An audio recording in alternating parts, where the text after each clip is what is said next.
Imagine lying in a bedroom in a medieval castle. You're wrapped in multiple layers of clothing under a heavy woolen blanket and furs, yet you can still see your breath in the icy air. The window is shuttered and a fire in the corner fireplace is dying out. The room is barely around 50 DGF. No wonder we still say cold as a castle. Massive stone walls offered impregnable protection but trapped residents in a chilly prison. So how did people in these icy fortresses survive freezing nights? Let's dive into the harsh realities and ingenious survival methods of a winter's night in a medieval castle circa 1275. Congratulations, you've woken up on a frigid winter morning in a medieval castle. Good news, you're still alive. Bad news, you might wish you weren't. The temperature outside hovers around 5 DEC, 23 DE feet, and inside isn't much better. You're trembling beneath layers of scratchy wool blankets, furs, and whatever else you could pile on, yet your breath forms clouds in the dim, stone-walled room. The air bites at your nose, your toes are numb, and the thought of leaving your bed feels like a death sentence. Welcome to life in a medieval castle during winter, a test of endurance where survival is a daily triumph. Privacy? Forget it. Your bed isn't yours alone. You're sharing it with at least 2 others, maybe a sibling, a servant, or a guard, all huddled under the same blankets, sharing body heat and the occasional snore. If you're lucky, a loyal hound is curled at your feet, its furry warmth a small blessing in the freezing dark. The room is crowded, not just with people, but with the weight of survival. Even the Lord's chamber is no private retreat. Servants, personal guards, or courtiers sprawl on straw pallets or wooden cots across the floor, their breath adding to the foggy air. The closest thing to a bathroom is a chipped ceramic chamber pot in the corner, its contents frozen solid by morning. If you need to use the latrine, you face a treacherous journey outside, across a courtyard slick with ice, where the wind bites through your layers and the stone seat feels like sitting on a glacier. The lack of solitude is a small price to pay when survival hinges on shared warmth, but it makes every night a communal ordeal, filled with grumbles, jostling elbows, and the faint musky smell of unwashed bodies pressed close. The castle's massive stone walls, often over a metre thick, are both its strength and its curse. Built to withstand sieges, arrows, and battering rams, they're a fortress against enemies but a prison for cold. These walls are heat vampires, soaking up any warmth from fires or bodies and radiating a bone-deep chill that seeps into your marrow. Brushing against one is like touching ice, and the dampness from winter rains or snowmelt makes it worse, leaving a clammy film that clings to your skin. Windows are no salvation. They're narrow slits designed to let archers fire out while keeping invaders' arrows at bay. They admit slivers of weak grey sunlight but block most warmth, plunging rooms into a perpetual twilight. Wooden shutters, warped from years of use, or oiled cloth, sometimes soaked in animal fat for waterproofing, cover these slits to stop howling drafts, but they also block the sun's faint rays. Glass windows, a rare luxury for the wealthiest nobles starting in the 13th century, are small, cloudy, and often frosted over, offering little relief. When the wind screams through the corridors, rattling doors and whistling through cracks, it feels like death itself is brushing the back of your neck, sending shivers down your spine. The castle is a labyrinth of cold. Its stone surfaces a constant reminder that warmth is a fleeting guest, always slipping away. Keeping warm is a battle with uneven odds, and fire is your greatest weapon. In the Great Hall, a massive open hearth roars during the day, its flames casting flickering shadows across the stone and throwing out a precious circle of warmth. You'd crowd close, hands outstretched, your face flushed with heat, while your back remains chilled. Maintaining that fire is a relentless task. Servants haul logs from dwindling wood piles, often trudging through knee-deep snow to reach the stockpile outside. They stoke embers, sweep ash, and pray the wind doesn't blow smoke back into the room, stinging eyes and coating clothes in soot. At night, you retreat to smaller chambers with fireplaces, a 12th century innovation with chimneys to vent smoke. These are an improvement over smoky hearths, but they demand constant vigilance. A fire left untended can die, plunging the room into darkness and cold. You or a servant stay awake, adding logs through the night, the crackle of burning wood a comforting lifeline against the silence of the frost.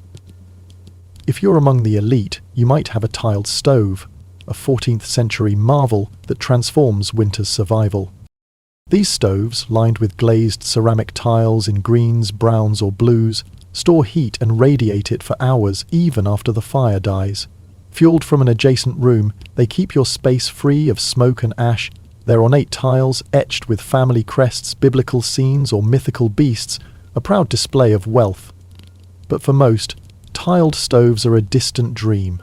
Fireplaces or open hearths are the reality, and their heat barely reaches the far corners of a room. You'd feel warmth on one side while the other freezes, a constant reminder of fire's limits. The castle kitchen is a haven, one of the warmest places in this frozen fortress. Fires under cauldrons blaze almost non-stop, roasting haunches of venison, simmering watery stews, or baking dense loaves of rye bread. The heat rises to small servant quarters above, cramped and smoky but gloriously warm, filled with the comforting scent of fresh baked bread or sizzling fat.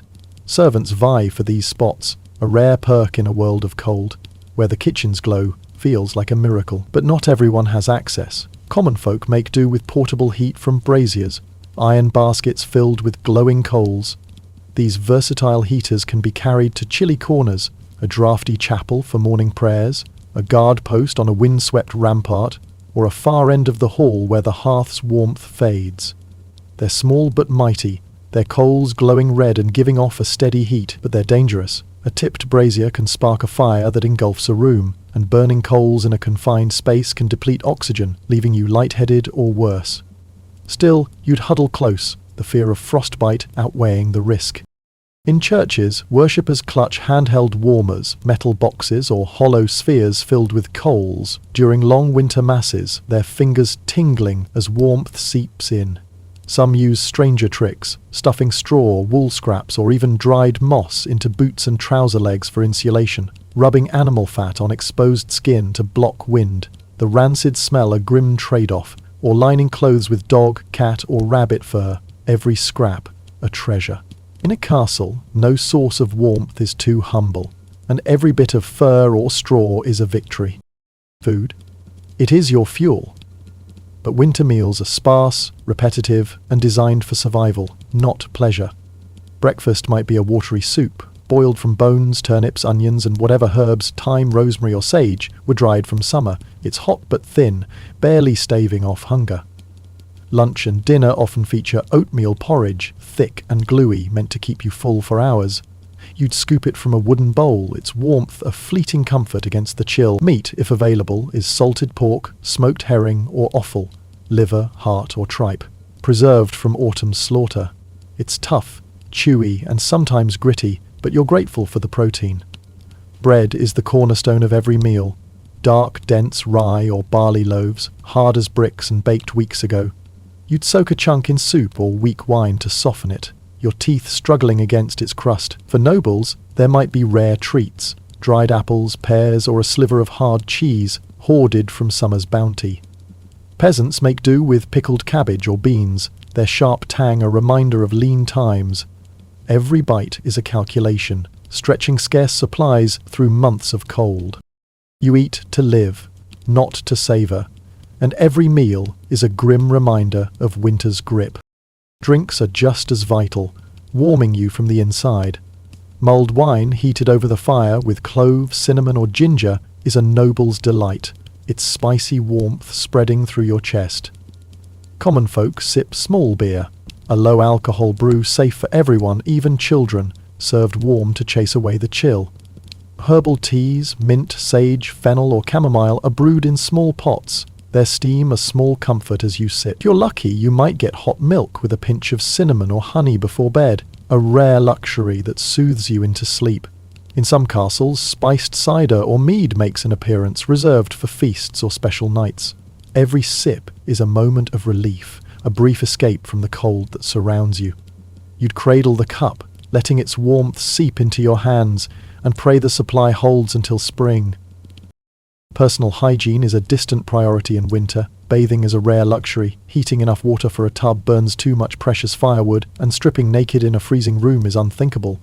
Most go 2 or 3 months without a bath, their skin growing greasy and itchy under layers of wool. Instead, you'd wipe down with a cloth soaked in wine, vinegar or even cold water. the sharp sting cutting through grime but doing little for comfort. Your hair tangles, your beard, if you have one, grows matted, but you endure. Going to the bathroom is a nightmare. Chamber pots, heavy and cold, sit in room corners, their contents freezing overnight. Emptying them means a trek to the latrine, a stone bench over a pit, open to the wind, or a garderobe, an indoor chute that drops waste outside but lets in icy drafts. You'd brace against the cold, your breath steaming as you hurry across icy courtyards, boots slipping on frozen stone. Some castles have communal latrines, their stench a grim companion to the cold. Hygiene isn't just inconvenient, it's a risk, and you learn to prioritize warmth over cleanliness, choosing survival over vanity. Daily life grinds to a near halt. You sleep 10-14 hours, not out of laziness but necessity. The cold saps your energy, and there's little to do. Fields are frozen, blanketed in snow, and warfare pauses until spring. Hunting is limited to nearby woods, where game is scarce and the effort burns precious calories. You stay indoors, hovering near the fire, your world shrinking to its flickering glow. Tasks are simple but vital. Mending torn cloaks with needle and thread, sharpening knives or axes, or splitting kindling for the fire. Servants might grind grain on a hand mill, their fingers chapped and red, or churn butter in a corner, the rhythmic motion a small source of warmth. Nobles plan for spring campaigns, dictate letters to scribes, or play chess on carved wooden boards, their fingers warmed by mugs of mulled wine. Women embroider intricate patterns on cloth, or spin wool into thread, their hands working close to the flames. Children huddle together, telling ghost stories, playing dice or carving sticks into crude toys, their laughter a rare spark of joy. In harsher climates, like the French Alps or Russia, life slows further, mimicking a semi-hibernation. Villagers sleep half the day, waking once to nibble a crust of bread, stoke the fire and check on livestock. This conserves food and fuel, stretching supplies through the leanest months. Even animals are kept in a low-energy state, fed sparingly in dark barns, their breath steaming in the gloom. Nobles, with their stockpiles of grain, meat, and wood, avoid such extremes, but their winters are still subdued. Chronicles jest about knights growing plump from winter lounging, their armour tight from too much ale, roasted meat, and too little movement. Women might host small gatherings, sharing tales of courtly love or local gossip, while servants eavesdrop, dreaming of a warm corner to call their own. Sleep is a cornerstone of survival, and it's nothing like today. There's no electric light, so you follow the sun's rhythm. By 5 p.m. darkness falls, and you're in bed. The fires glow your only light. You sleep in 2 phases, a practice called biphasic sleep. You doze for 4 hours, wake around midnight for an hour, known as the watch, to pray, stoke the fire, or fix a drafty curtain, then sleep another 4. This midnight wakefulness is a strange, quiet time. You might whisper prayers, kneeling on the cold floor, or share hushed stories with your bedmates, the darkness amplifying every sound. You check the fire, adding a log or stirring coals, and listen to the wind howling outside, its eerie wail a reminder of the cold waiting to claim you. Some use the watch to mend a torn blanket or sip a cup of warmed ale, savouring its fleeting. Sleep isn't just rest. It's a strategy. A way to conserve energy and endure the long, dark nights that seem to stretch forever. For the wealthiest, technology offers rare relief. Malbork Castle in modern-day Poland, home to the Teutonic Knights in the 14th century, boasts a heating system that feels like a miracle. A hopperkost, or hot air heating. A massive furnace in the basement heats stones to glowing red, and hot air flows through channels carved into the walls and floor, entering the Great Hall through ceramic grills. Covers conceal these vents, turning the system into a heat-storing radiator, and dampers control airflow and chimney draft, keeping the hall warm for days with minimal wood. You'd walk barefoot on stone that feels cozy, not frigid, a sensation so luxurious it borders on magic. This medieval central heating is a marvel, saving fuel and stunning guests with its even warmth radiating from the floor up. Smaller innovations help too. Foot warmers, wooden or ceramic boxes filled with coals, sit under desks or beds, warming toes during long meetings or sleep. Ceramic pipes in walls, channeling heat from basement fires, are rare but effective in elite castles. Some nobles use heated bed cushions. sacks of feathers or wool warmed by the fire and slipped under blankets. These are the toys of the rich, out of reach for most, who rely on fireplaces, braziers, and sheer endurance. A typical day in the frozen world of a medieval castle in the winter of 1275 is a relentless grind, a marathon of survival where every moment is a calculated struggle to stay warm, fed, and alive. The cold is not just an inconvenience, it's an adversary, seeping into your bones, numbing your fingers, and testing your will. Every task, from waking to sleeping, is shaped by the need to conserve energy, stretch meager resources, and fend off the ever-present threat of frostbite or starvation. Let's walk through a single day, hour by hour, to feel the weight of this existence, where resilience and ingenuity are the only things keeping you from succumbing to the icy grip of winter. Your day begins at 6 a.m., jolted awake by the harsh clang of the chapel bell, its metallic echo reverberating through the icy air of the castle. The sound cuts through the silence, sharp and unyielding like a knife through the fog of sleep. You're in a stone-walled chamber, so cold that the air stings your face, around 35 DC. 540 for freezing. The water pitcher on the wooden table beside your bed is frozen solid, a thin crust of ice glinting in the faint flickering light of the dying fire in the corner. You hesitate to throw off the heavy layers of wool blankets and furs, rabbit, fox, or patched-together scraps that cocoon you, knowing the shock of cold awaits.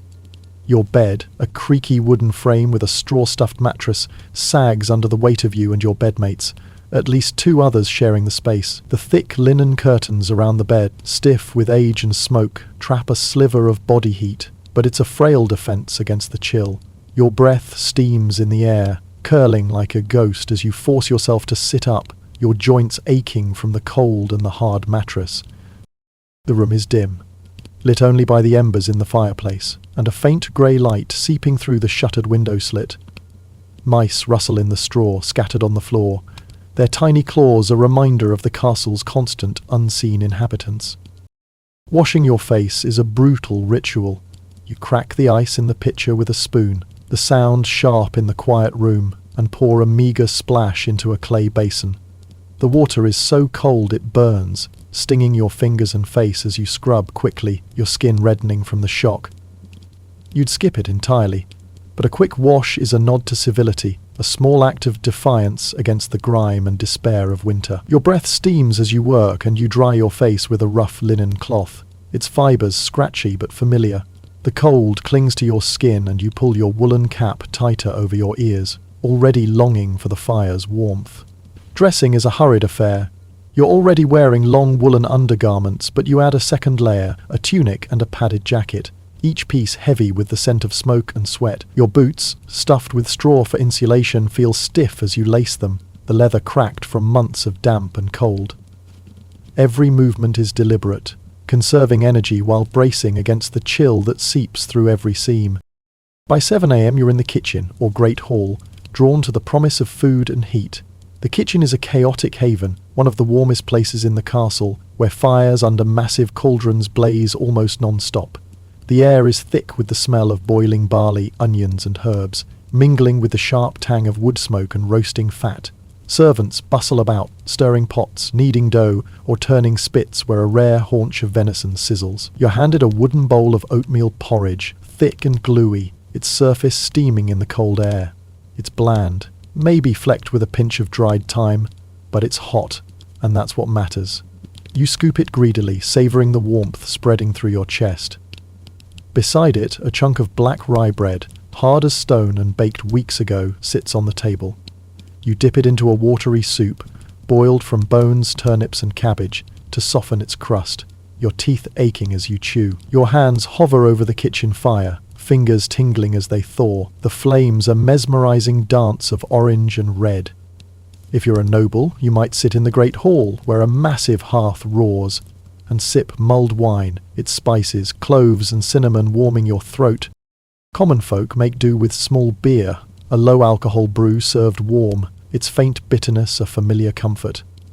The meal is quick, not for leisure, but necessity, fueling you for the day's labour while you steal every moment of the fire's glow. From 9 a.m. to 3 p.m. you work indoors, every task shaped by the need to stay warm and productive. The castle is a hive of quiet activity, its inhabitants moving slowly to conserve energy.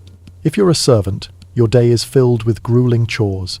You might patch a torn cloak, your fingers clumsy with cold as you thread a bone needle through coarse wool. The stitch is uneven but functional. The cloak is vital, a shield against drafts, and every tear is a threat to your warmth. Alternatively, you're at a hand mill, grinding barley into coarse flour, the stone wheel creaking as your arms strain, the effort warming your body but leaving you breathless.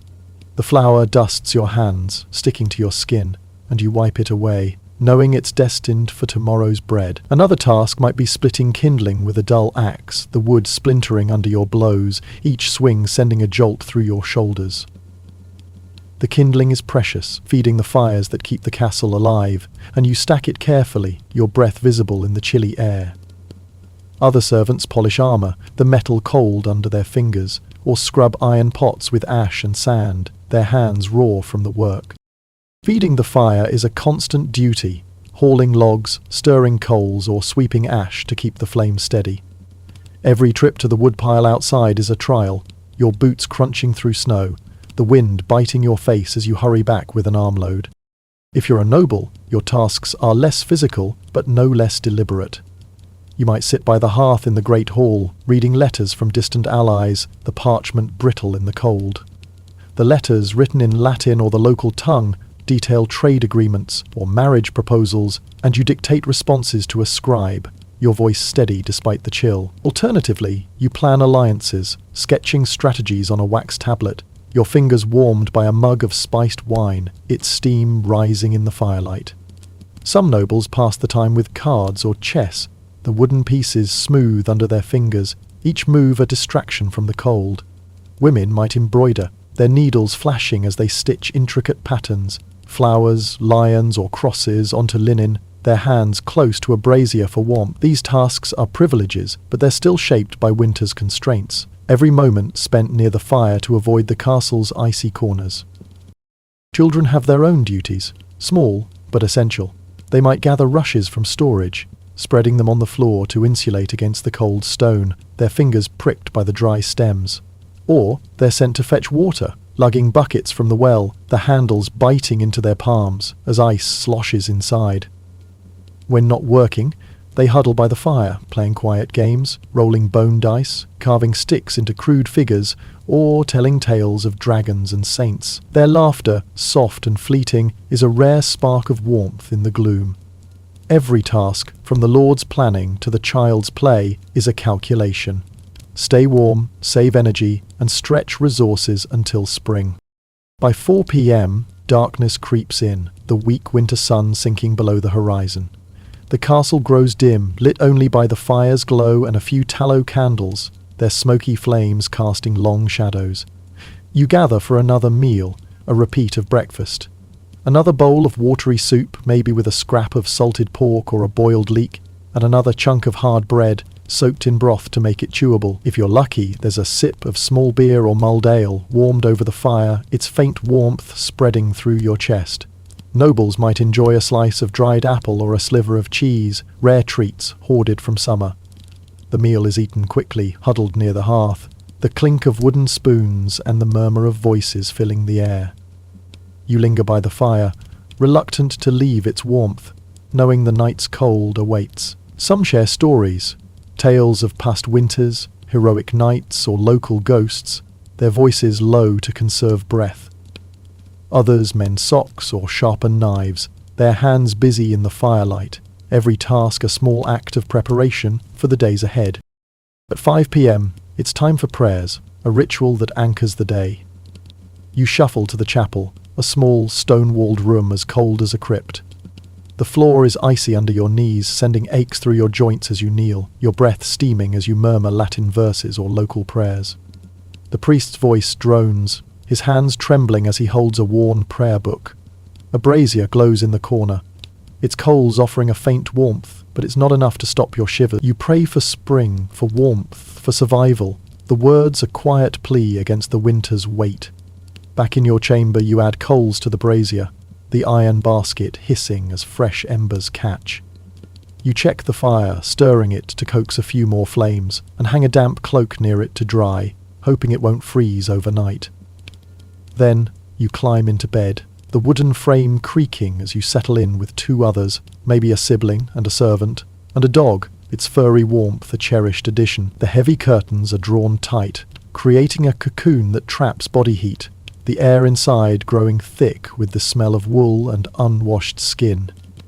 You burrow under blankets, your nightcap pulled low, and pray the warmth holds until morning.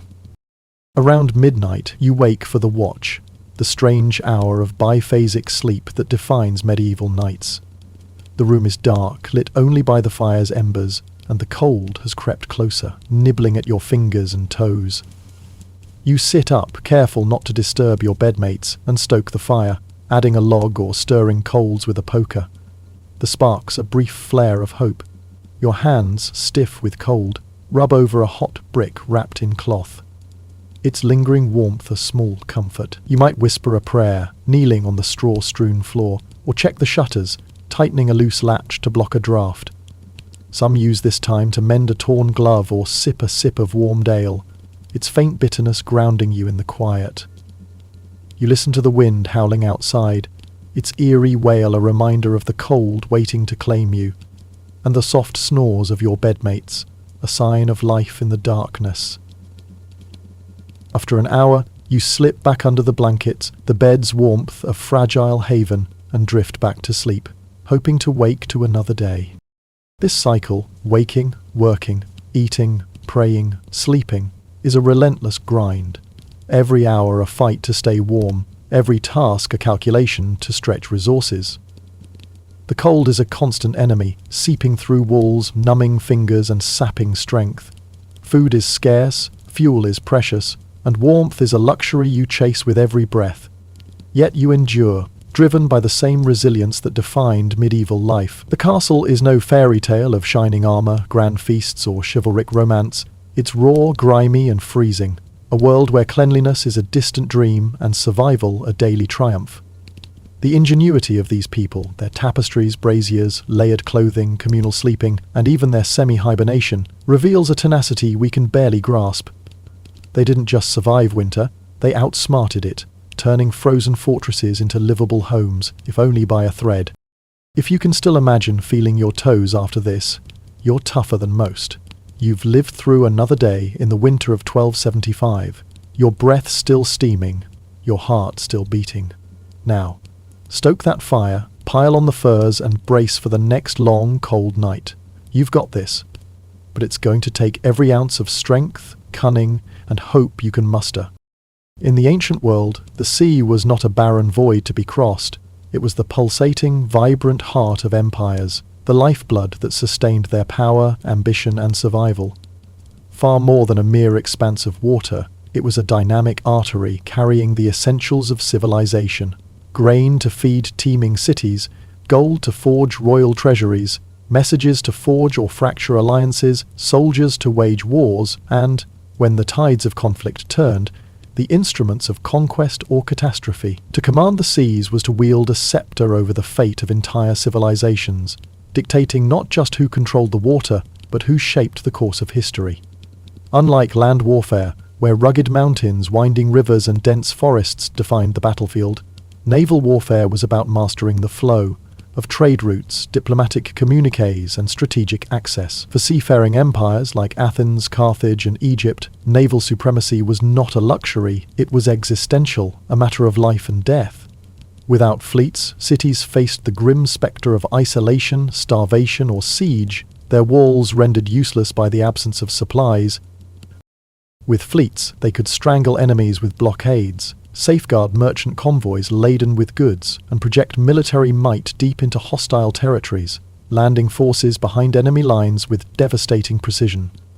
The sea was a stage where wealth was amassed, disasters unfolded, legends were forged, and empires rose or crumbled. Let's embark on an exhaustive journey into the intricate, dynamic, and often perilous world of ancient naval power, exploring how it shaped empires, economies, cultures, technologies, and the very trajectory of human history across the Mediterranean and beyond. The Mediterranean, aptly named the Middle Sea, was the crucible of ancient naval warfare, an inland ocean that wove together three continents, Europe, Africa, and Asia, and a tapestry of countless cultures, from the bustling ports of Greece to the sun-scorched shores of North Africa. To dominate this sea was to hold a finger on the pulse of the ancient world, controlling the flow of everything from Phoenician trade routes snaking along the Levant to Roman grain shipments sustaining millions in the Eternal City. The Mediterranean was no mere body of water. It was a highway of opportunity, carrying olive oil from the groves of Attica, tin from the misty mines of Britain, incense from the distant lands of Punt, and spices from the markets of the east. But it was also a pathway of peril, where pirates lurked in hidden coves, storms churned waves into mountains, and enemy fleets could turn a calm voyage into a graveyard of splintered wood and drowned hopes.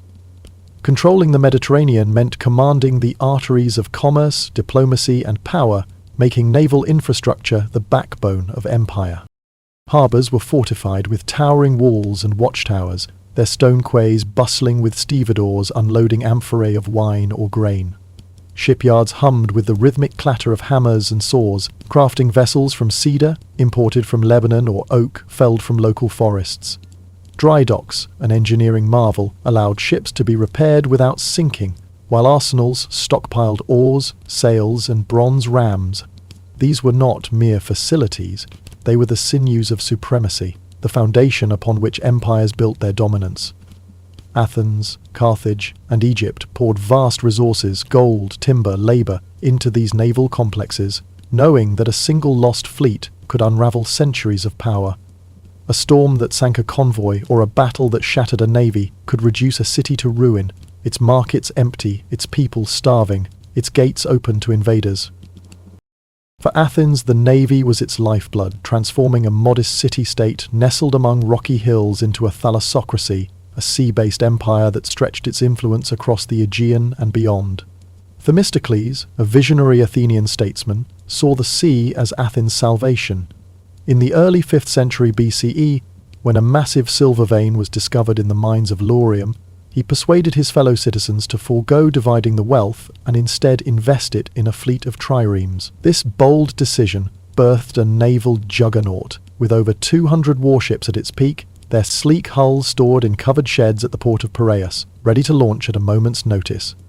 These triremes guarded grain routes from Egypt and the Black Sea, ensuring Athens' food supply in a region prone to drought. They levied tribute from allied city-states under the Delian League, a naval alliance that morphed into an Athenian empire, with tribute funding not just ships, but grand public works like the Parthenon. At the Battle of Salamis in 480 BCE, Athenian triremes, nimble and deadly, trapped the larger Persian fleet in narrow straits, their bronze rams smashing enemy hulls in a victory that saved Greece and cemented Athens' dominance. This triumph was not the work of aristocrats alone, but of common citizens, potters, weavers, labourers who served as rowers, their sweat and rhythm powering the fleet. The navy democratised Athens, giving the lower classes political clout in the assembly, but it also bred arrogance, as Athens' coercive demands for tribute sowed resentment among allies, setting the stage for the Peloponnesian War. When Sparta, a land-based power, built a rival fleet with Persian gold, it crushed Athens at Aegospotami in 405 BCE, starving the city into surrender. Athens' fall showed the fragility of naval power, glorious when ascendant, catastrophic when lost. Carthage, the maritime titan of the Mediterranean. Carthage, born from Phoenician settlers around 800 BCE on the sun-scorched coast of what is now Tunisia, was a maritime colossus.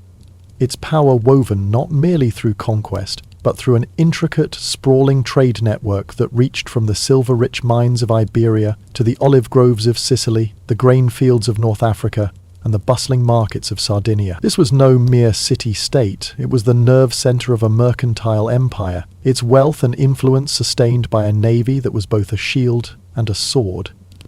Carthage's circular harbour, known as the Kothon, was an engineering marvel, a fortified donut-shaped basin that could house hundreds of warships, their sleek hulls bobbing in a man-made lagoon, protected by towering stone walls. This harbour was not just a dock, but a logistical masterpiece, with dry docks for rapid repairs, arsenals stocked with oars, sails, and bronze rams, and workshops humming with the clatter of hammers and saws. The Kothone enabled Carthage to build and maintain ships on an almost industrial scale, a feat unmatched in the ancient world, where shipbuilding was typically a slow, labour-intensive craft. The harbour's inner sanctum, hidden from prying eyes, could shelter up to 220 warships, each berthed in its own stone-lined slip, ready to launch at a moment's notice. This infrastructure allowed Carthage to project power across the western Mediterranean, ensuring its dominance over trade routes and deterring rivals who dared challenge its supremacy. Carthaginian quinquiremes, larger and heavier than the agile Athenian triremes, were the backbone of this naval might. These formidable vessels, named for their 5 rows of oars, likely arranged with multiple rowers per oar, were built for power rather than speed, their broad hulls designed to carry heavy loads of marines and cargo while withstanding the rigours of long voyages. Crewed by Libyan and Phoenician sailors, these ships were manned by mariners whose expertise was legendary, honed over generations of navigating the Mediterranean's treacherous currents, winds and hidden shoals. These sailors read the stars with the precision of astronomers, tracked coastal landmarks like seasoned cartographers, and sensed shifts in the sea's mood as if it were a second language. Their knowledge was not merely practical, but cultural, passed down through families who lived and died by the sea, their songs and stories filled with tales of storms, pirates and distant shores. Quinquiremes protected merchant convoys laden with tin from Britain, ivory from Africa, amber from the Baltic, and exotic spices from the east, ensuring Carthage's coffers overflowed with wealth. These convoys were the lifeblood of the city, linking far-flung colonies and trading posts into a cohesive economic empire that rivaled any land-based power. The navy was not just a military force but a commercial lifeline, guarding against pirates who lurked in coastal coves and rival traders from cities like Syracuse or Massalia who sought to encroach on Carthaginian markets. The fleet enforced dominance through presence alone, its ships patrolling key routes, escorting merchant vessels, and exacting tolls from smaller powers. This naval hegemony allowed Carthage to control the flow of goods, grain to feed its growing population, silver to mint its coins, and luxury goods to adorn its elite, making it the Mediterranean's mercantile hub. The city's markets teemed with traders haggling over bolts of Tyrian purple cloth, jars of olive oil, and ingots of Spanish silver, all under the watchful protection of the navy. Carthage's sailors were not just warriors, but ambassadors of its power, their ships docking in foreign ports to negotiate trade deals, forge alliances, or intimidate rivals. This dual role, military and economic, made the navy a cornerstone of Carthaginian identity, its strength a reflection of the city's ambition and ingenuity. The Punic Wars, 264 to 146 BCE, tested this maritime supremacy against an unlikely challenger, Rome, a land power with no naval tradition, its legions more accustomed to marching on cobblestone roads than sailing on open waters. Carthage's dominance seemed unassailable, but Rome's relentless ambition changed the game. In 260 BCE, when a Carthaginian quinquireme ran aground, the Romans seized it, meticulously studying its design and reverse engineering it with ruthless efficiency.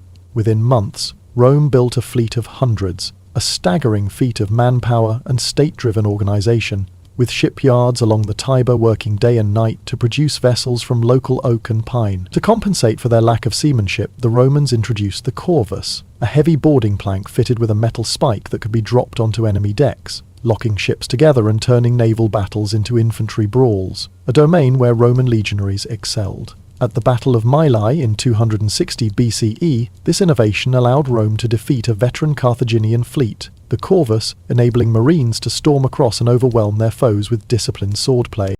At Cape Ecnomus in 256 BCE, one of the largest naval battles of antiquity, Rome's fleet of over 300 ships outmaneuvered and outfought Carthage's, securing control of the sea lanes to Sicily.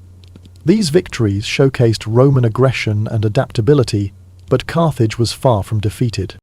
Carthaginian commanders, renowned for their tactical brilliance, struck back with devastating precision. At the Battle of Drepana in 249 BCE, an outnumbered Carthaginian fleet under Adherbal executed a flawless maneuver, luring the Romans into a trap along the Sicilian coast.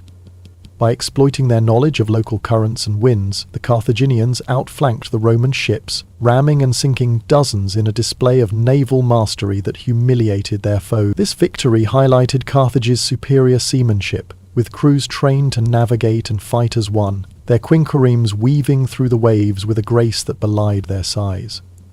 Yet Rome's persistence, bolstered by superior resources, deeper manpower reserves, and an unyielding commitment to victory, gradually turned the tide. Rome rebuilt its fleets after every loss, funded by taxes and plunder, while Carthage struggled to match this relentless pace. By the end of the Second Punic War in 202 BCE, Rome's blockades had choked Carthage's supply lines, its fleets had ravaged Carthaginian ports, and its legions had landed in North Africa, forcing Hannibal's recall from Italy. The final blow came at Zama, a land battle, but it was Rome's naval dominance that ensured Carthage's isolation.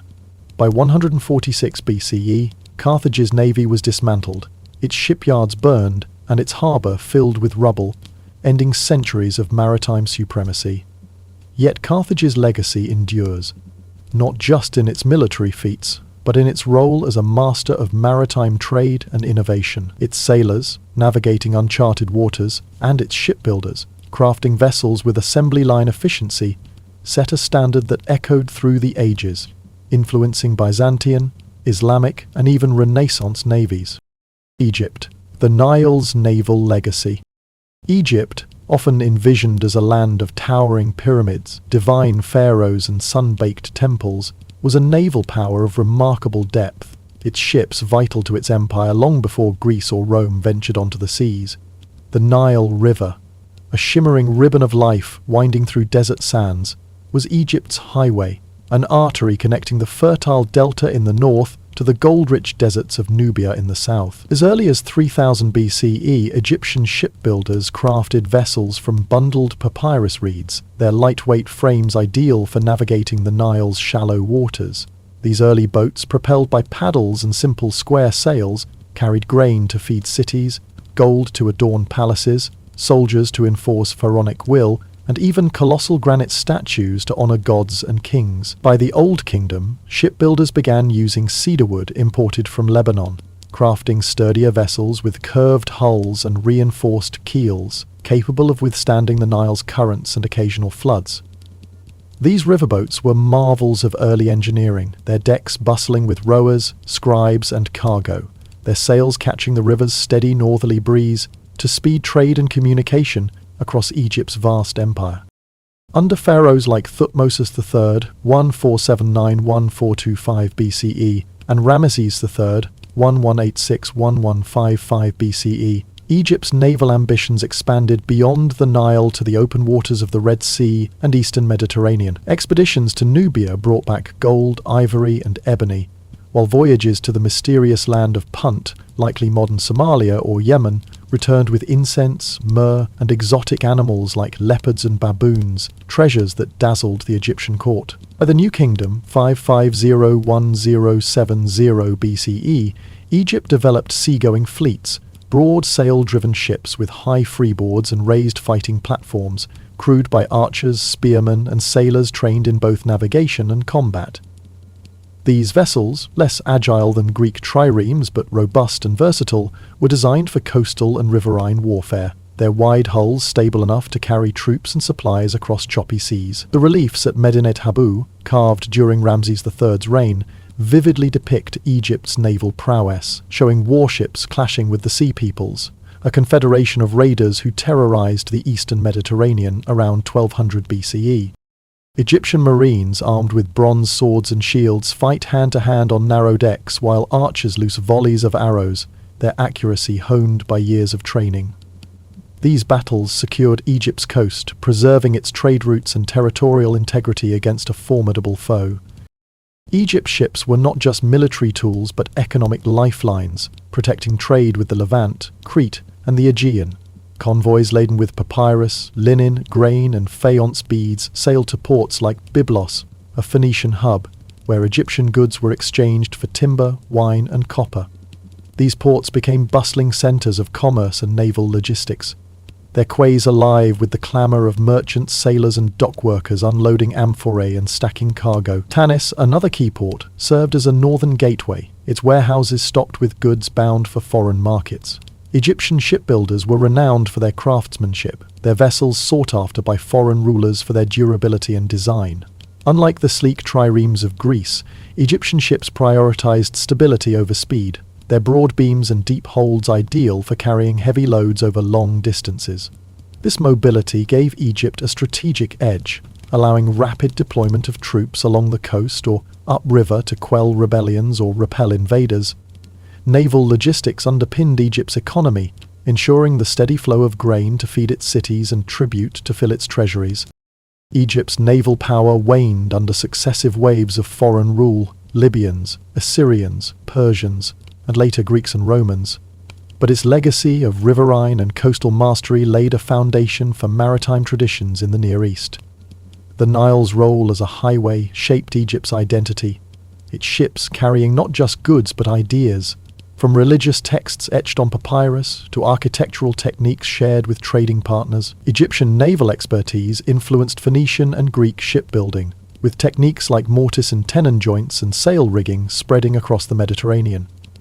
Ports like Byblos remained vibrant long after Egypt's decline, their quays a testament to the enduring impact of its maritime culture. Egypt's ships may not have ruled the open sea like Carthage's or Athens, but they ruled the rhythm of an empire, sailing where the Nile flowed, where the winds allowed, and where power demanded.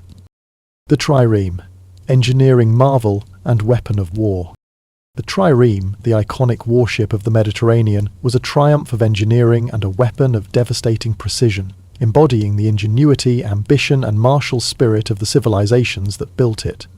Measuring approximately 120 feet long and a mere 18 feet wide, the trireme was a sleek predator, its slim hull designed to slice through water with minimal drag, its low draft allowing it to hug coastlines for lightning raids, beach landings, or quick escapes. Named for its 3 tiers of oars, 170 in total, arranged in staggered rows of rowers, it was a marvel of speed and agility, capable of reaching 9 knots under optimal conditions. These rowers were not slaves but skilled citizens, often drawn from the lower classes, their coordination honed through grueling drills that synchronized their strokes to the rhythmic beat of a piper's flute or a drummer's cadence. Each rower, seated on a wooden bench, pulled a 12-foot oar, their muscles straining in unison to propel the ship through choppy seas, their breaths steaming in the cool morning air. The trireme's hull, crafted from pine or fir and sealed with pitch, was light yet sturdy, its timbers joined with precise mortise and tenon joints to withstand the stresses of ramming and rough waters. This construction prioritized agility over armor, making the trireme a precision instrument where one misstep, a snapped oar, a mistimed turn, could spell disaster. The trireme's deadliest feature was its bronze-tipped ram, a reinforced oak prow sheathed in gleaming metal, designed to pierce enemy hulls below the waterline with catastrophic force. A well-aimed ram could splinter a ship's timbers, flooding its hold and sending it to the seabed in minutes, the cries of its crew drowned by the roar of waves. Ramming was an art form, requiring exquisite timing, angle, and speed. A direct hit risked lodging the attacker's ship in the target's hull, leaving both vulnerable to counterattack or sinking together in a tangled wreck. A glancing blow, on the other hand, wasted momentum, exposing the trireme to enemy rams or boarders. Athenian captains, renowned for their skill, mastered complex maneuvers to exploit these risks. The dike-plues saw triremes weave through gaps in enemy lines, pivoting sharply to ram from behind, targeting the vulnerable stern where steering oars were located. The periplues involved circling the enemy formation, striking exposed flanks like a wolf pack harrying prey. These tactics required not just skill but near telepathic coordination between captain, rowers, and helmsman, with lookouts shouting warnings of enemy movements over the din of battle. The sea itself was a fickle ally, its swells and winds either aiding a swift strike or betraying a fleet to chaos. Above deck, the trireme carried a small but lethal contingent of marines, 10 to 20 hoplites clad in bronze armor, wielding spears, swords, and heavy shields, their greaves glinting in the sun. Supported by a handful of archers or slingers perched on elevated platforms, these fighters were ready to board enemy ships or defend their own in close-quarters combat. Boarding was a last resort, triggered when ramming failed or hulls grinding. The ensuing melee was brutal, with Marines clashing on slippery decks, their weapons flashing as they fought for footing amid rolling waves and splintered wood. Archers loosed arrows at close range, targeting enemy officers or rowers, while slingers hurled lead projectiles that could crack skulls or shatter limbs. The trireme was no floating fortress. Its light construction made it vulnerable to fire, ramming, or overwhelming numbers, but its agility allowed it to dance across the waves like a fencer, striking and retreating with lethal grace. Athenian triremes, in particular, were legendary. Their crews trained to execute maneuvers with a precision that turned battles like Salamis into masterclasses of naval warfare. Yet even the best trireme was only as strong as its crew, and one moment of discord, a rower missing a beat, a captain misjudging a turn, could turn it into kindling. Its crew consigned to the deep. Ancient naval combat was a mesmerizing spectacle, a high-stakes ballet where strategy, speed, and sheer brutality intertwined in a dance of life and death upon the waves. Far from the chaotic slugfests of cannon-blasting warfare, it resembled a chess match played at breakneck pace, punctuated by moments of visceral, street-brawl violence. The primary objective was to disable or sink the enemy before they could retaliate, with the trireme era's centerpiece tactic being the devastating ram. This maneuver demanded flawless coordination. 170 rowers, their oars slicing through the water in perfect unison, propelled the sleek, 120-foot-long trireme at speeds up to 9 knots, their strokes synchronized by the haunting notes of a piper's flute or the relentless beat of a drummer. Captains, perched at the stern, judged angles with hawk-like precision to maximize the impact of the bronze-tipped ram, a reinforced oak prow sheathed in metal, designed to tear through enemy hulls below the waterline, sending them to the seabed in minutes. Lookouts, clinging to the mast or prow, shouted warnings of enemy movements, their voices cutting through the crash of waves and the creak of timbers. A misjudged angle could spell disaster. Too direct a hit, and the attacker's ship might lodge in the target's hull, both vessels becoming sitting ducks. Too shallow, and the ram would glance off, leaving the trireme vulnerable to counterattack. Success hinged on the crew's endurance, the captain's foresight, and the ship's agility, making every ram a calculated gamble in a high-speed game of survival. Fleets executed maneuvers of breathtaking complexity, transforming the sea into a battlefield of fluid strategy. The dekplus, a daring tactic, saw triremes dart through gaps in enemy lines like needles through fabric, pivoting sharply to ram exposed sterns or flanks from behind, where defences were weakest. The periplus, equally audacious, involved circling the enemy formation, exploiting gaps to strike vulnerable sides, turning disciplined lines into chaos. These were not brute force assaults, but surgical strikes, requiring rowers to push their bodies to the limit, their muscles burning as they maintained speed through churning seas. Captains needed a near-prophetic understanding of wind, current, and enemy intent, reading the battlefield as if it were a living map. A single misstep, a rower faltering, a helm turning too late, could unravel the maneuver, leaving ships scattered and exposed. The sea itself was an unpredictable ally, its swells and gusts either aiding a swift strike or betraying a fleet to disaster. These tactics, honed by the Athenians and adopted by rivals, elevated naval warfare to an art form where precision and discipline trumped sheer numbers, and a well-executed plan could turn the tide against overwhelming odds. When ramming failed, the battle descended into a brutal melee as ships collided, their oars snapping like brittle bones, hulls grinding with a groan of splintering wood. This chaos triggered boarding actions, where Marines, 10 to 20 hoplites clad in bronze armour, wielding swords, spears and shields, leapt onto enemy decks, their sandals slipping on planks slick with seawater and blood. The clash was ferocious, a claustrophobic brawl where every swing of a blade or thrust of a spear could be fatal. Shields clashed, metal rang, and shouts of defiance mingled with screams of pain as men fought for footing on a pitching deck. Archers perched on elevated platforms loosed arrows that whistled through the air, targeting exposed sailors or officers, while slingers hurled lead or stone projectiles, their impacts cracking helmets or shattering limbs. The din was overwhelming, oars creaking, waves crashing, weapons clanging, and orders barked over the chaos. For the Romans, less adept at the finesse of ramming, boarding was the preferred tactic. Their invention, the corvus, a heavy boarding plank fitted with a metal spike, revolutionized naval combat. Dropped onto an enemy ship, the corvus locked the vessels together, allowing Roman marines trained as legionaries to storm across, turning sea battles into landspill infantry skirmishes.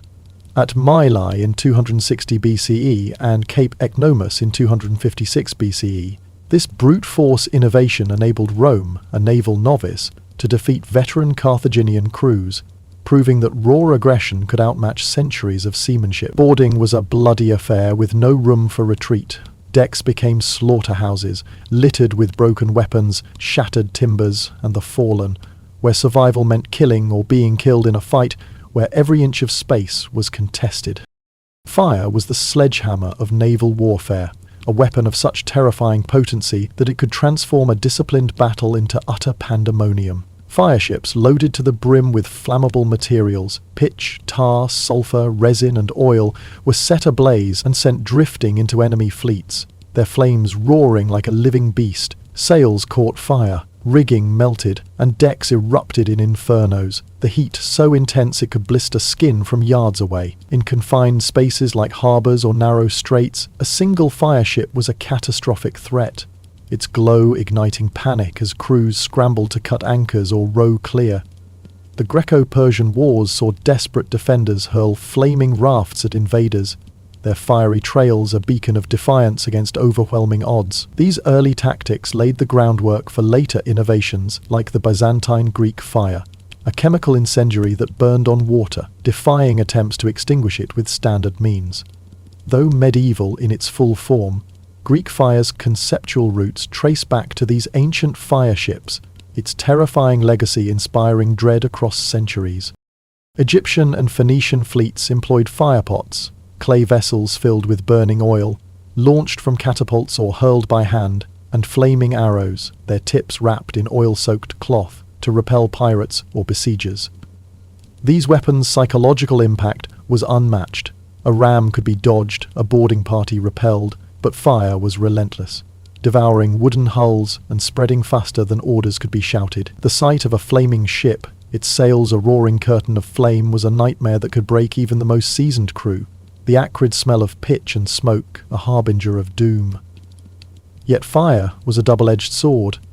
A sudden shift in wind or a misjudged trajectory could turn the flames against the attacker, consuming their own ships in a fiery betrayal. It was reserved for desperate moments, blockades, surprise attacks, or last stands, where the potential for chaos justified the risk, and only the boldest commanders dared wield it.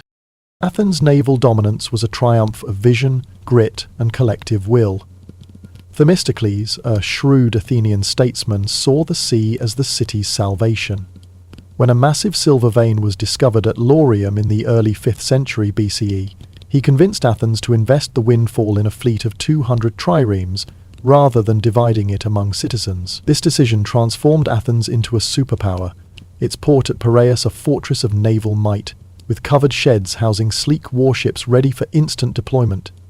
At Salamis in 480 BCE, these triremes trapped the Persian armada in narrow straits, their bronze rams shattering hulls in a victory that saved Greece and reshaped the Mediterranean's balance of power. The Delian League, formed under Athens' leadership, evolved into a naval empire, its tribute, gold, timber and supplies from allied city-states funding not just ships but grand temples and public works like the Parthenon. Yet Athens' arrogance, demanding ever higher tribute and crushing rebellions, bred resentment, fueling the Peloponnesian War. Sparta, a land-based power, built a rival fleet with Persian gold and decisively defeated Athens at Aegospotami in 405 BCE, cutting off its grain supply and starving the city into submission. Athens' fall underscored the fragility of naval power, glorious in victory, catastrophic in defeat. Carthage's maritime empire was a mercantile juggernaut, its trade network spanning the western Mediterranean from Spain's silver mines to Sicily's olive groves and North Africa's grain fields. Founded by Phoenician settlers around 800 BCE, Carthage's circular harbour was an engineering marvel, housing hundreds of warships in a fortified basin, with dry docks and arsenals enabling rapid construction and repair on an industrial scale. Its quinqueremes, larger and heavier than triremes, were built for power, crewed by Libyan and Phoenician sailors who navigated by stars, currents, and coastal landmarks with unmatched skill. These ships protected merchant convoys carrying tin, ivory, and exotic goods, ensuring Carthage's wealth as a commercial hub. In the Punic Wars, Rome, a land power with no naval tradition, challenged this supremacy. Capturing a stranded Carthaginian quinquereme, Rome reverse-engineered it, building a fleet of hundreds in months through sheer manpower and state-driven organization. The corvus, Rome's spiked boarding plank, turned sea battles into infantry brawls, allowing Roman marines to overwhelm Carthaginian crews at Mylae and Cape Icnomus. Carthage fought back with tactical brilliance, as at Drepana in 249 BCE, where outnumbered ships executed a flawless maneuver to destroy a Roman fleet. Yet Rome's persistence, superior resources, and brutal discipline prevailed, dismantling Carthage's navy and shipyards by the end of the Second Punic War in 202 BCE. Carthage's legacy as a master of trade and naval innovation endures, its sailors and shipbuilders setting a standard for maritime excellence. Egypt's naval power, though less celebrated than Greece's or Carthage's, was vital to its empire, rooted in the Nile's life-giving flow. As early as 3000 BCE, Egyptian shipbuilders crafted vessels from papyrus reeds, later using cedar wood from Lebanon for sturdier boats. These riverboats carried grain, gold, soldiers, and colossal statues, their sails catching the Nile's breeze. Pharaohs like Thutmose III and Ramesses III led naval expeditions to Nubia for gold and to Punt for incense, while seagoing fleets repelled the Sea Peoples, raiders who terrorized the eastern Mediterranean around 1200 BCE. Egyptian ships, broad and sail-driven, featured raised platforms for archers and spearmen, their mobility a strategic edge in coastal and riverine warfare. Ports like Byblos and Tanis were hubs of commerce and riverine warfare. Ports like Byblos and Tanis were hubs of commerce and riverine warfare. Ports like Byblos and Tanis were hubs of commerce and riverine warfare. Ports like Byblos and Tanis were hubs of commerce and riverine warfare. Ports like Byblos and Tanis were hubs of commerce and riverine warfare, selling the world on its principles of peace. Egypt's naval power waned under foreign rule, Libyans, Assyrians, Persians, but its legacy of riverine and coastal mastery influenced later maritime traditions. Naval power was more than military might. It was the forge of empires, economies, and cultures. Athens' fleet made it a cultural beacon, spreading Greek art, philosophy, and democracy to colonies across Italy and Asia Minor. Carthage's ships carried Phoenician goods, alphabets, and gods, shaping Mediterranean literacy and religion. Rome's navy turned the Mediterranean into Mare Nostrum, our sea, binding its empire with trade routes and legions. Navies were conduits for ideas, from Greek colonists founding cities to Egyptian papyrus reaching foreign courts. Shipbuilding advanced engineering, with triremes requiring precise carpentry, metallurgy, and ropework. Harbours like Alexandria became cosmopolitan hubs, their markets teeming with merchants, scholars, and spies. Navigation techniques, star charts, sounding weights, wind patterns evolved, enabling voyages across vast distances. Economically, navies secured trade, moving silks, spices, and wine, enriching cities and fueling innovation. Psychologically, tactics like fire ships and ramming showed the sea could be weaponized, mobility and strategy trumping brute force. The triremes may be gone, their hulls long rotted, but their legacy rippled through time. In the borders, economies, and cultures they shaped. The sea was not a void but a canvas, where empires painted their ambitions, and the fleets that sailed it were the architects of history. From the outside, noble life radiated divine grandeur, a vision of perfumed corridors where the scent of lavender and rosewater mingled with the rustle of silk, diamond-encrusted attire catching the flicker of 1,000 candles in chandeliers, and liveried servants poised to fulfill every whim with a bow. Whether in the opulent halls of Versailles or the serene imperial palaces of Kyoto, nobility projected an illusion of perfection, their elegance frozen in time like oil portraits on gilded walls, each gesture a study in grace, each smile a calculated masterpiece of poise. To the commoner peering through the wrought iron gates, this was a realm of celestial splendour, where mortals seemed to dance with the divine, their lives a seamless tapestry of wealth, power, and beauty. Yet beneath the powdered faces, intricate wigs, and rigid etiquette lay a suffocating reality, a world where luxury was less a heavenly reward and more a velvet-lined prison, its bars forged from centuries-old traditions, ceremonial codes, and the unrelenting scrutiny of rivals. For many nobles, the trappings of privilege were iron chains, their every moment, from the hour they rose to the precise fold of a napkin, dictated by unwritten rules and the watchful eyes of a court that never slept. This was no paradise, but a relentless performance, a gilded cage where freedom was sacrificed on the altar of status, and the cost of maintaining the illusion often shattered fortunes, spirits, and lives. In France, the court of Versailles under Louis XIV was the epitome of this gilded captivity, a glittering labyrinth where nobles were both exalted and enslaved. Each day began with the lever, a ritual where courtiers gathered in the king's bedchamber to witness his rising, dressing, and mourning preparations, a spectacle of divine monarchy that demanded their presence like pilgrims at a shrine. Participation was not a choice. Absence from this or other court rituals was tantamount to treason, signalling disloyalty or weakness that could unravel a noble's standing in an instant. Courtiers jostled for position in crowded chambers, their silk stockings and embroidered coats a uniform of servitude, their bows measured to the millimetre to convey respect without obsequiousness. To be seen in the right rooms at the right hours was a matter of survival. A missed appearance at the king's private supper, or a failure to secure an invitation to a royal hunt, could ignite whispers that spread like wildfire through the marble halls, fanned by enemies lurking behind every velvet curtain and gilded tapestry.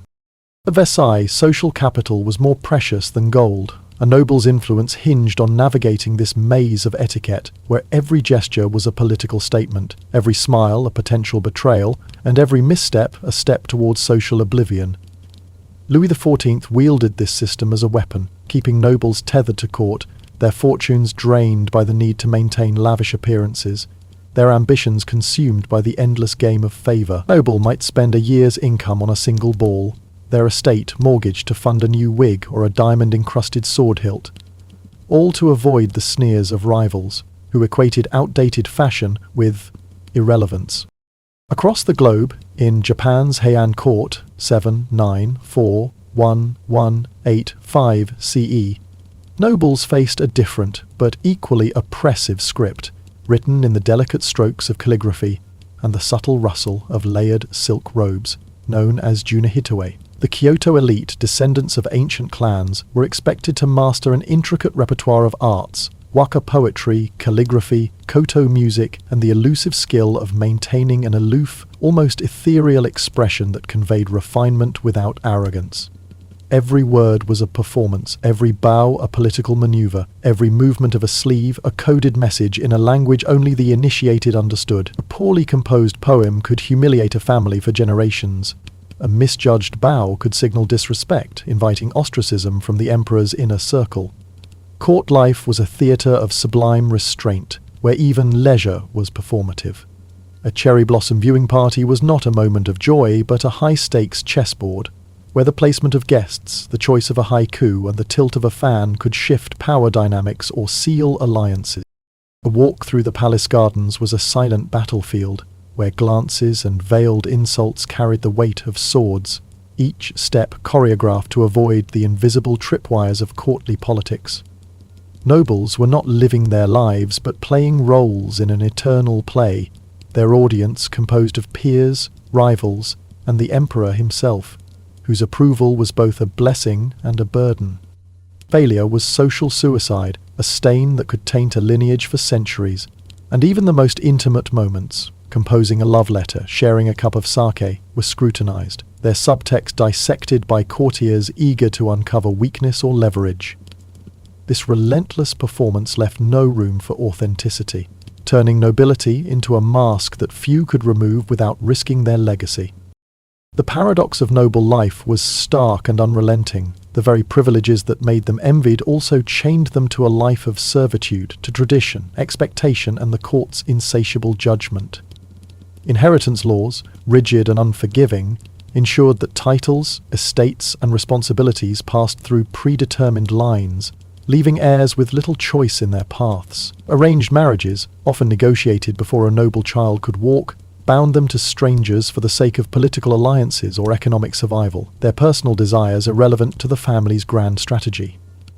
Debt obligations, incurred to sustain the illusion of wealth, loomed like spectres over manor houses, forcing nobles to gamble on speculative ventures, land deals, colonial enterprises, or risky loans, or to marry into richer bloodlines to stave off ruin. Rivals watched ceaselessly, their spies embedded in households as maids or scribes, their ears attuned to whispers of financial strain, scandal, or disloyalty. Behind the closed doors of their opulent chambers, many nobles grappled with mental decline, their minds frayed by the constant pressure to perform flawlessly. Some rebelled quietly, retreating to private studies to pen subversive poetry or indulge in forbidden passions, secret lovers, banned books, or private vices, while others succumbed to despair, their public smiles masking a soul-deep weariness that no amount of wealth could assuage. Spiritual uncertainty gnawed at their hearts, the opulence of their lives clashing with fears of divine judgment or the emptiness of their privilege. Yet the public saw only the facade, nobles gliding through ballrooms in velvet and lace, their laughter ringing like crystal, their elegance a beacon of aspiration that dazzled the masses. This was the great tragedy of nobility. The higher their prestige, the less freedom they possessed, their lives a gilded cage, where they were born at the pinnacle of society but often died without ever living for themselves. The illusion of noble wealth was a costly mirage, a performance so expensive it drove many into financial ruin. At Versailles, appearances were the currency of power, and maintaining them was more costly than actual wealth. A noble might spend more on a single waistcoat embroidered with gold thread and adorned with imported silk, or a ball gown encrusted with pearls and lace, than on maintaining an entire estate with its fields, forests, and tenant farmers. Fashion was not a choice, but a mandate. To wear last season's style was to invite ridicule, signalling a decline in influence that could ripple through the court like a plague. Courtiers gambled vast sums, not just at cards or dice in candlelit salons, but on horses, land speculation, and high-stakes political alliances, hoping to recoup losses or secure a royal favour that might erase their debts. Many mortgaged ancestral estates, their ancient oaks and rolling hills pawned to fund one more season of social relevance, their family crests tarnished by the shame of insolvency. Louis XIV orchestrated this financial dependence, encouraging extravagant spending at court to keep nobles distracted, loyal, and controllable. The ruined noble, drowning in debt yet glittering in public, was a puppet on the king's strings, their independence sacrificed to the Sun King's grand design of centralized power. The court's opulence was a trap, its lavish balls and feasts a gilded noose that tightened with every unpaid bill. In England's Georgian era, 1717-17100, the aristocracy faced similar financial peril, their opulent London townhouses replete with marble staircases, mahogany panelling, and silk draperies, financed entirely on credit. Tailors, wine merchants, jewelers, and milliners waited months, sometimes years, for payment, their patience a grim necessity as nobles prioritized appearances over solvency. Entire families teetered on the edge of collapse, their survival hinging on a daughter's marriage to a wealthier suitor, or the fortuitous death of a distant cousin with a viable estate. Bankruptcy was a whispered scandal, cloaked in bravado as nobles hosted extravagant balls, their chandeliers blazing and their tables groaning with imported delicacies, all to mask the creditors knocking at the back door. In Russia, nobles were granted vast lands populated by serfs, yet many remained cash poor, their wealth locked in illiquid estates that yielded little ready money. Lavish lifestyles in Moscow or St. Petersburg demanded constant borrowing, with pawn shops discreetly handling family heirlooms, tiaras, sabres, and jeweled snuff boxes, under the cover of night, their transactions shrouded in secrecy to preserve the illusion of prosperity. In Japan's Tokugawa era 160-31868, the samurai class, once fierce warriors, transitioned into ceremonial bureaucrats, their stipends dwindling as courtly duties persisted. Many took side jobs, teaching poetry, managing estates, or crafting calligraphy to maintain appearances, but admitting financial hardship was dishonorable.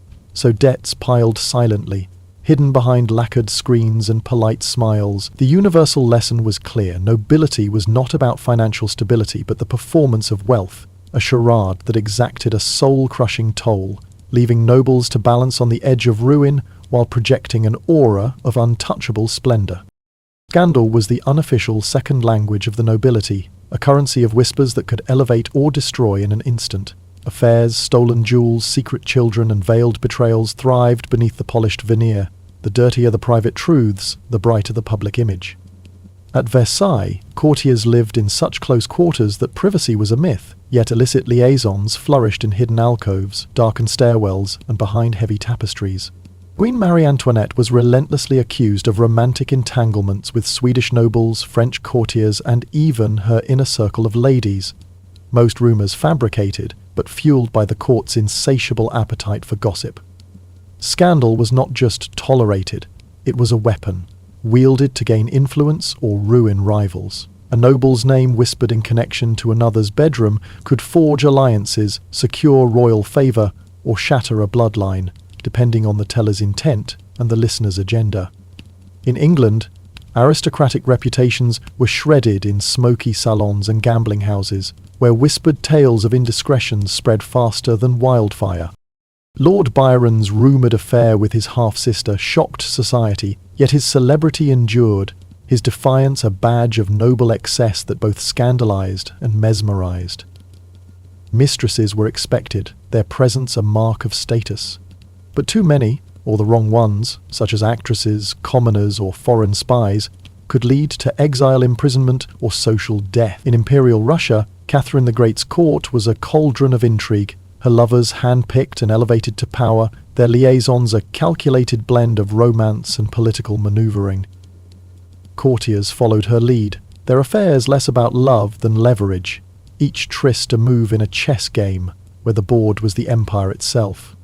In Japan's Heian court, scandal hid in the delicate lines of waka poetry and love letters, a noblewoman's midnight visitor, cloaked in metaphor, her verses sparking speculation that could burn brighter than any flame.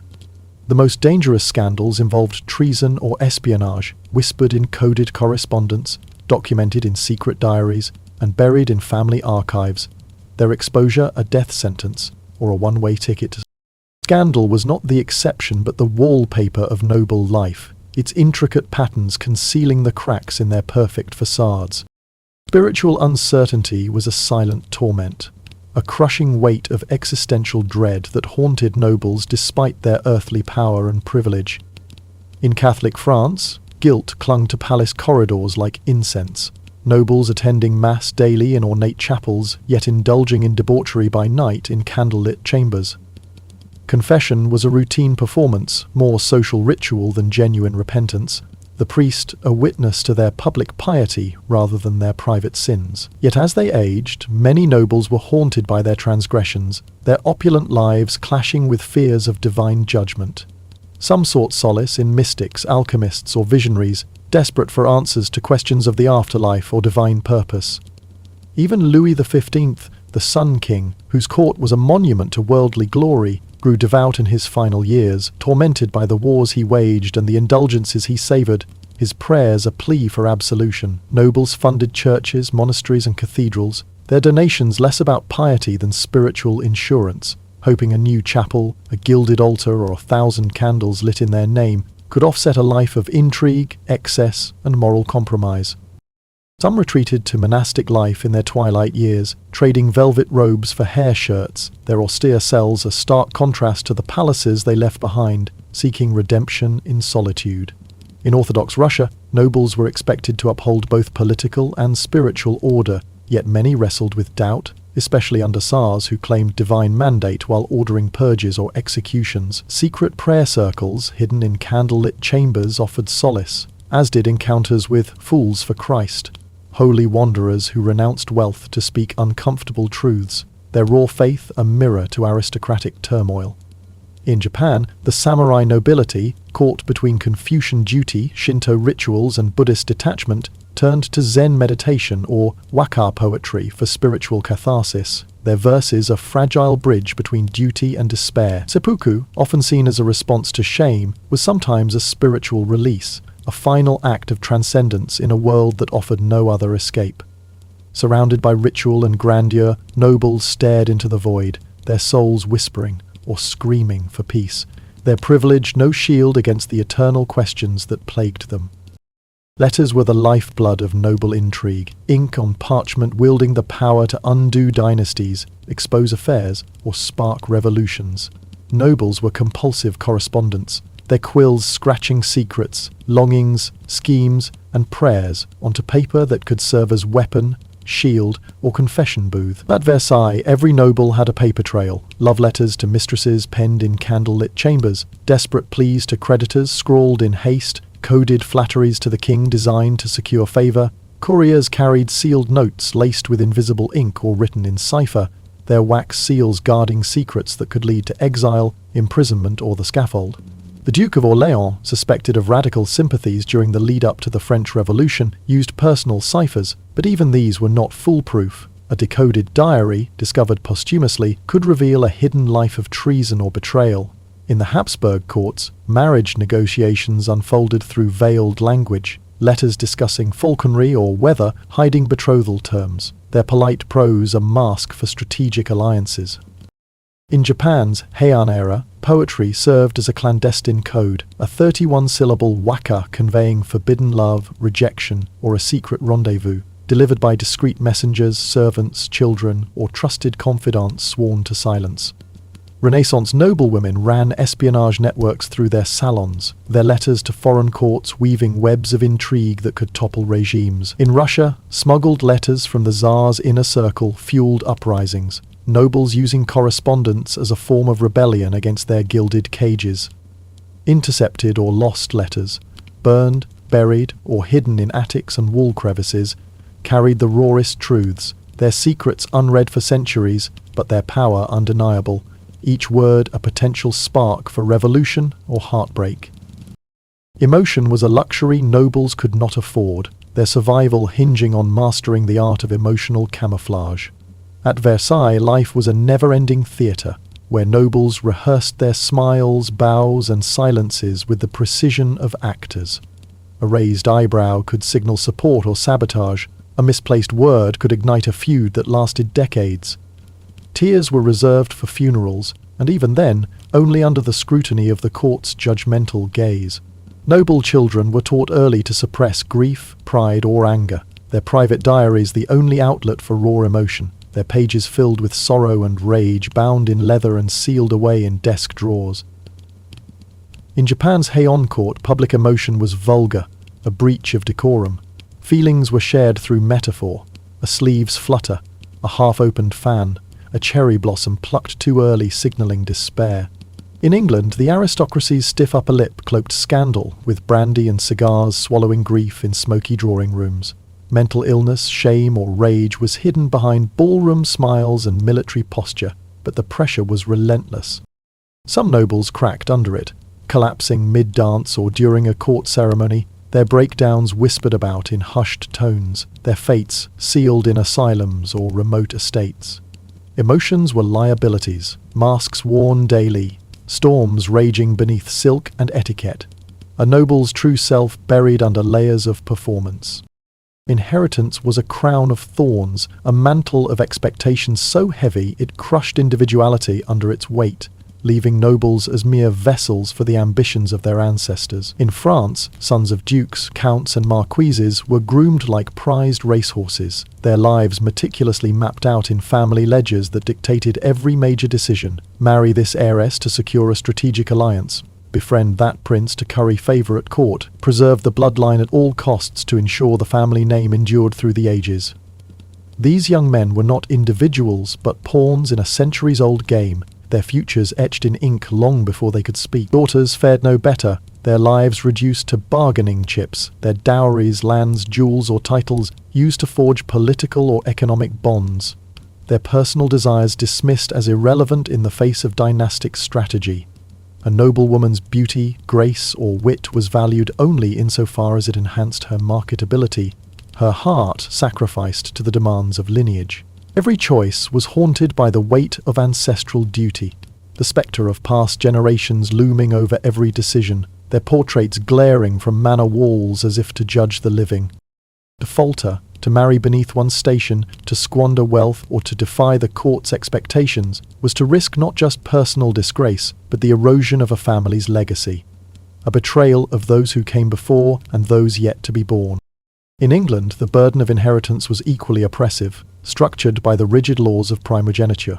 Firstborn sons inherited sprawling estates, their rolling hills and ancient oaks a symbol of prestige, but also a crushing responsibility. Along with the manor came debts accumulated over generations, armies of servants to pay, and the unrelenting pressure to maintain family honour in the face of a judgmental aristocracy. These heirs were stewards of a legacy they did not choose, their lives consumed by the need to preserve crumbling castles, host lavish balls, and navigate the treacherous social waters of London's elite circles. Younger sons, denied land or title, were funneled into the church or military, their futures dictated by birth order rather than ambition. A second son might become a bishop or a colonel, but his path was rarely his own, his individuality stifled by the family's need to maintain its standing. Daughters, meanwhile, were groomed for advantageous marriages, their charm and dowries dangled before wealthier suitors to rescue a family from financial ruin or elevate its status. Failure to secure a good match could doom a family to obscurity, the weight of expectation pressing down on every curtsy and smile. The English aristocracy lived in a world where every decision was a transaction, every choice a calculation to preserve or enhance the family's place in the social hierarchy. In Russia, noble families carried their status like a ticking time bomb, their vast estates and serf populations a source of power, but also a precarious burden.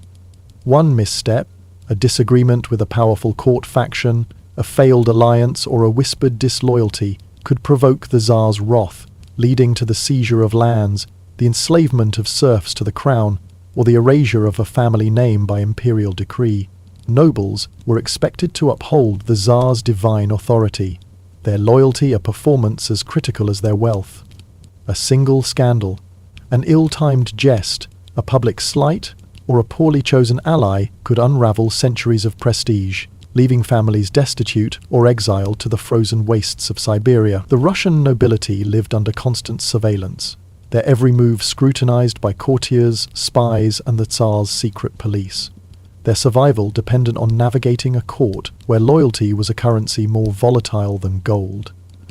To inherit a noble title was to inherit a life of vigilance, where one wrong step could detonate a family's legacy, scattering its fragments to the winds of history.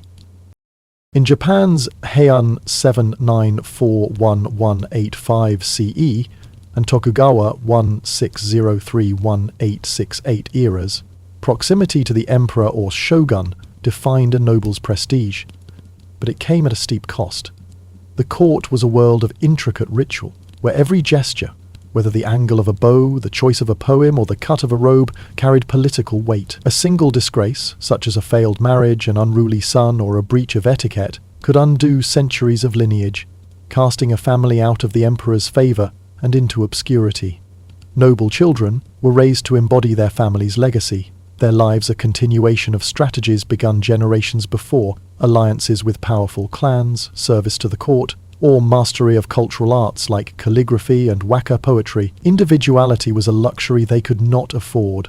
To deviate from the path was to risk not just personal shame, but the dishonour of ancestors whose spirits were believed to watch over the living.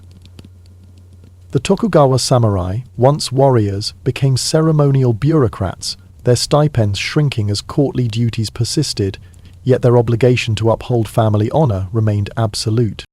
Ella's life was a delicate dance on a knife's edge, where one misstep could sever a lineage that had endured for centuries, leaving the family name to fade into the shadows of history. The rebellion against the crushing weight of noble expectations was a near unthinkable act, a defiance of the rigid machinery of tradition, duty, and lineage that defined aristocratic life. Yet, in the shadowed corners of palaces and the quiet margins of courtly ritual, some nobles dared to resist. Their acts of defiance, often subtle, sometimes profound, carving cracks in the facade of conformity. These rebellions, cloaked in the guise of tradition or whispered in private chambers, were seismic in their implications, challenging the suffocating norms that bound the nobility to a life of performance. At Versailles, the epicenter of French absolutism under Louis XIV, skipping the lever, the king's morning rising ritual, where courtiers gathered to witness his awakening, was a bold declaration of independence. To absent oneself from this daily pilgrimage, where nobles jostled for proximity to the Sun King, was to risk ostracism. Yet for some, it was a whisper of rebellion that echoed through the marble corridors, a silent refusal to bow to the court's relentless choreography. Others rejected the tyranny of fashion, a currency more potent than gold at Versailles, by wearing unfashionable colours or outdated styles, perhaps a muted grey cloak or a gown devoid of the season's mandatory lace. These sartorial choices, seemingly trivial, were acts of protest against the court's obsession with appearances, where a single misstep in attire could signal social suicide. Some nobles went further, commissioning portraits that subtly mocked convention, their painted expressions hinting at irony, defiance, or a knowing smirk, a visual rebellion preserved in oil and canvas. Others scandalized their families by marrying for love rather than strategic alliance, choosing a partner of modest rank over a duke's daughter or a foreign prince, their hearts defying the cold calculus of dynastic ambition. These acts, small in the annals of history, were earthquakes in the rigid world of Versailles, where every deviation from protocol was a declaration of war against expectation, a challenge to the gilded cage that confined the nobility. In England, aristocratic rebellion took on a broader palette, ranging from flamboyant provocation to quiet withdrawal.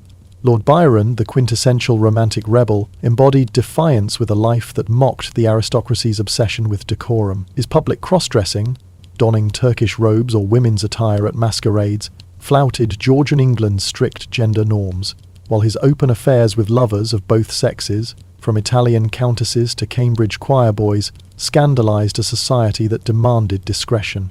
Byron's scorn for Parliament's stuffy debates, where peers droned about trade or taxes, was palpable. He preferred the company of poets and radicals, his speeches in the House of Lords laced with sarcasm. His poetry, raw and confessional, bared his soul to a shocked public, its verses a middle finger to the restraint expected of a nobleman. Byron's life was a rolling provocation, a performance of rebellion that made him a celebrity and an outcast. His exile to Italy a defiant escape from England's judgmental gaze. Less flamboyant nobles chose subtler paths, retreating to rural estates, crumbling manors nestled in the Cotswolds or Yorkshire moors, to escape London's social crucible, where balls, salons, and court appearances dictated their lives. Their absence from the capital's glittering season was a silent refusal to play the game of courtly politics, a rejection of the endless cycle of curtsies and compliments. Some turned to art or literature, their novels like Samuel Richardson's epistolary tales or Francis Burney's satirical sketches, offering veiled critiques of the aristocracy's hypocrisy, their creativity a refuge from the suffocating demands of their station. Others painted landscapes or composed music, their works a quiet rebellion against the expectation to prioritize politics over passion, their studios a sanctuary where individuality could breathe. In Russia, rebellion bore a darker, more perilous hue, as nobles risked treason to challenge the Tsar's iron grip.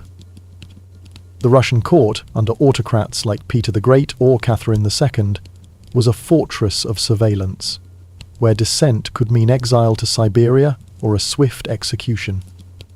Yet some nobles dared to defy, their acts cloaked in secrecy to evade the Okranar's spies. Secret salons, held in candlelit drawing rooms of St. Petersburg or Moscow, became havens for subversive thought, where revolutionary philosophies, from Enlightenment ideals to proto-socialist dreams, were disguised as poetry readings or theological debates. Nobles like Prince Mikhail Shcherbatov or Count Nikolai Novikov discussed forbidden texts, their words a coded rebellion against the Tsar's divine mandate. Others took bolder risks, aiding serfs in escaping bondage, a crime tantamount to treason in a society built on forced labour.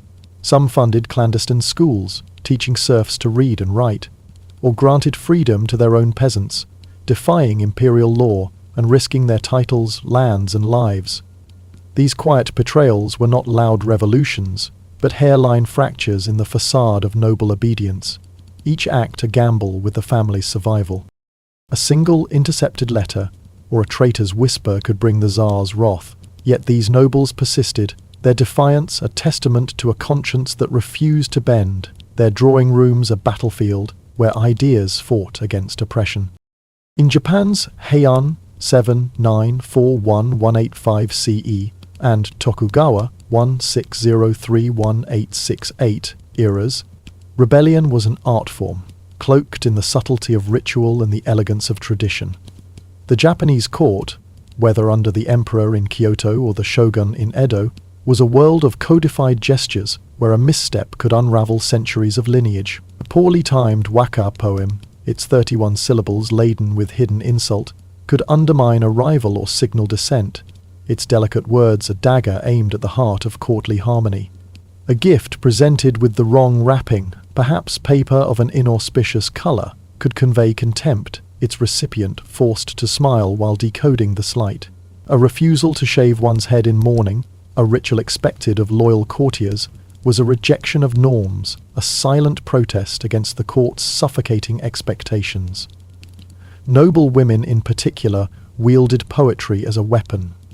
Their verses a subtle rebellion against arranged marriages or the constraints of their gilded cages. A poem by Lady Murasaki Shikibu or Ono no Komachi, veiled in metaphor, might protest a loveless betrothal or lament a life of confinement, each syllable a coded cry for freedom that resonated among the initiated.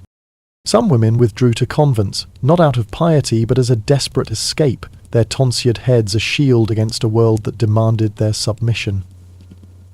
Others retreated to dusty libraries, feigning obsession with astronomy, botany, or obscure histories to avoid the endless pageantry of court life, cherry blossom viewings, tea ceremonies, or imperial audiences. These retreats were not weakness but defiance, a refusal to perform in a theatre where every gesture was scrutinized, their silence louder than any protest.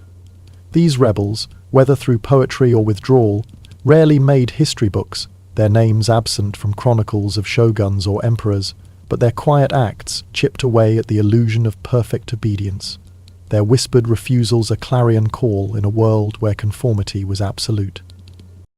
The quest for legacy was the nobility's ultimate obsession, an unrelenting drive to etch their names into eternity, to ensure their bloodlines outlived the fleeting span of their lives.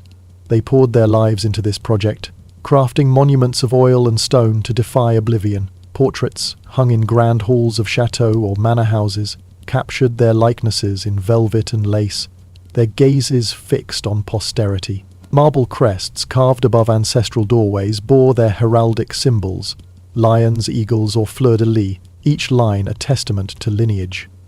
Sprawling estates with names like Château de Montmorency in France, Ashbourne Hall in England, or Yasnaya Poliana in Russia, stretched across generations, their acres of farmland or manicured gardens a physical embodiment of dynastic glory. Every bull with its swirling dancers, glittering chandeliers, and orchestras playing Vivaldi or Tchaikovsky was a stage to display family prestige, a performance of wealth and influence that dazzled rivals and suitors alike.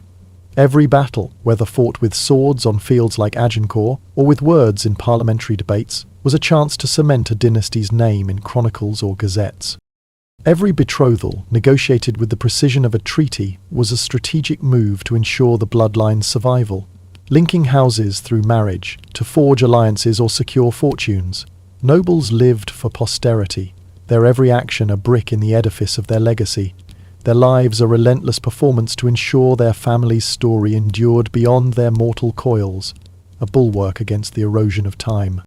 Yet the uncomfortable truth was that most legacies vanished, their elaborate rituals, bitter rivalries, and extravagant attire fading like breath on glass, their names consigned to the margins of history.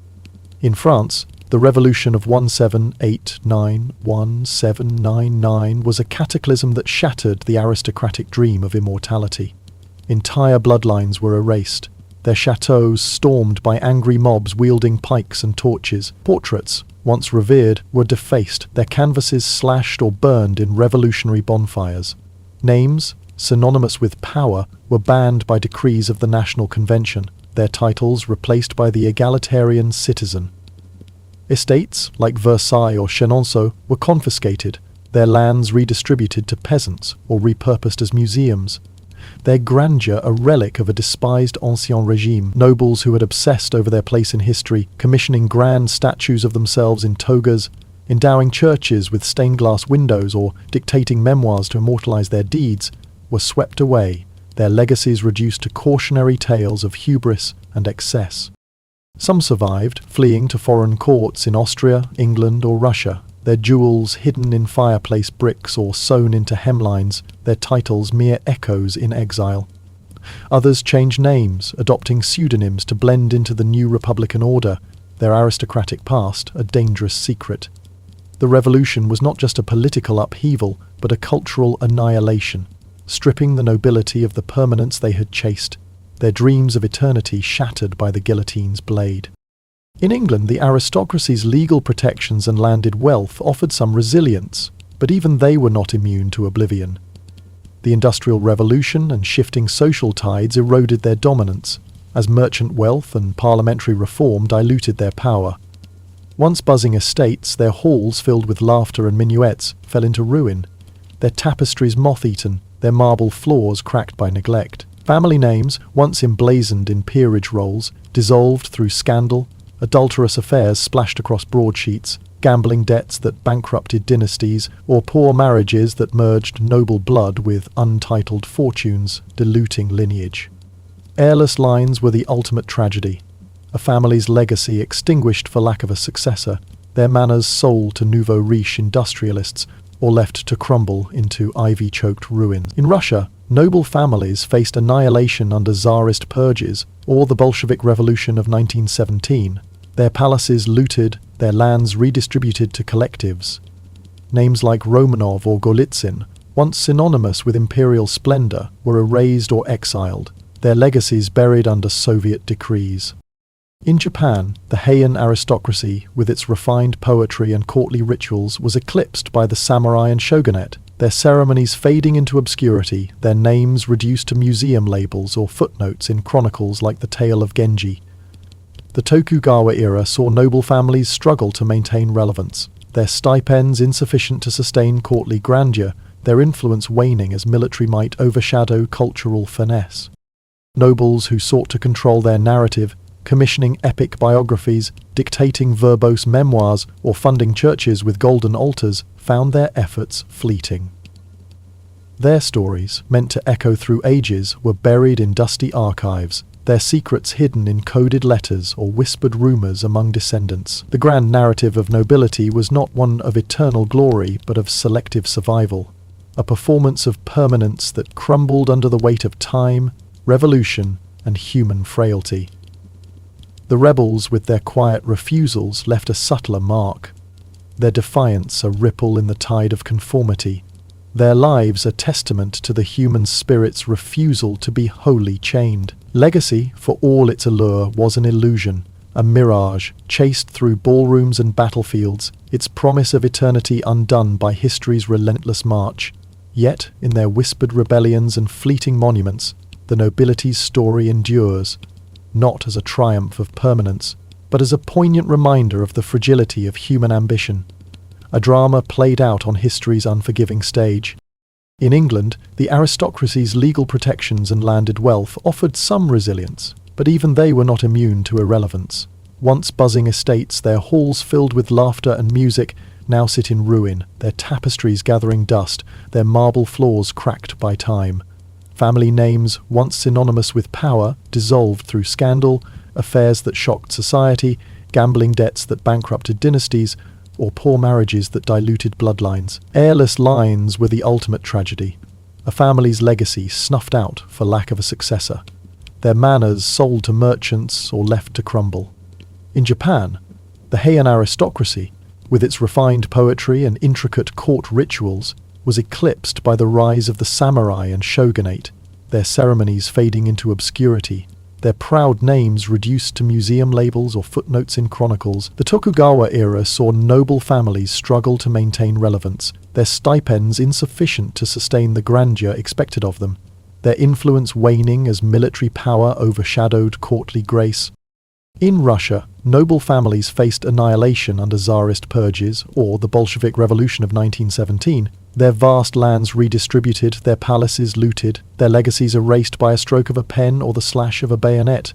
Nobles who commissioned epic biographies, dictated verbose memoirs, or funded churches to secure their place in history found their stories buried in archives, their secrets hidden in coded letters or whispered rumors passed among exiles. The grand narrative of nobility was not one of eternal glory, but of selective survival, a fleeting performance of permanence that crumbled under the weight of time, revolution, and human frailty. Legacy was the ultimate illusion, a dream of immortality that rarely outlived the ink on a family crest, leaving nobles to chase a mirage that vanished with the turning of history's pages. Lucius Domitius Ahenobarbus, born on December 15, 37 CE, entered the world as a child of privilege, but also of poison. His life intertwined with the Julio-Claudian dynasty that ruled Rome with a volatile blend of splendor, suspicion, and bloodshed.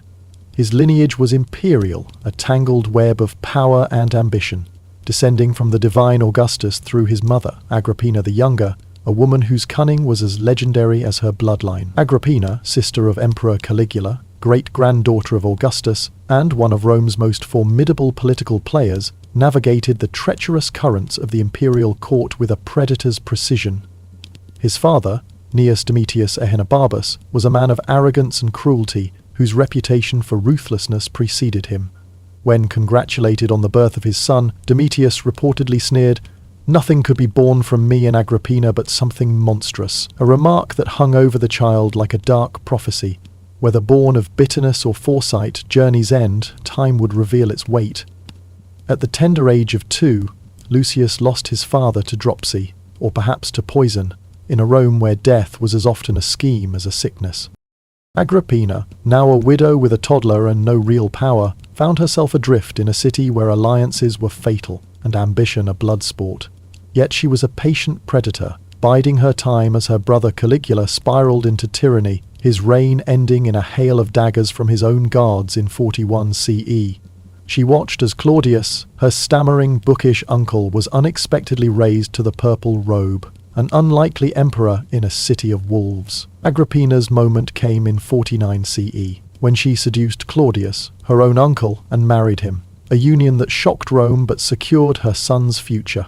Within a year, she persuaded Claudius to adopt Lucius as his heir, renaming him Nero Claudius Caesar, Drusus Germanicus, and sidelining Claudius's biological son, Britannicus. Agrippina orchestrated Nero's engagement to Claudius's daughter Octavia, and enlisted Rome's finest minds, including the Stoic philosopher Seneca, to mold him into a ruler of gravitas.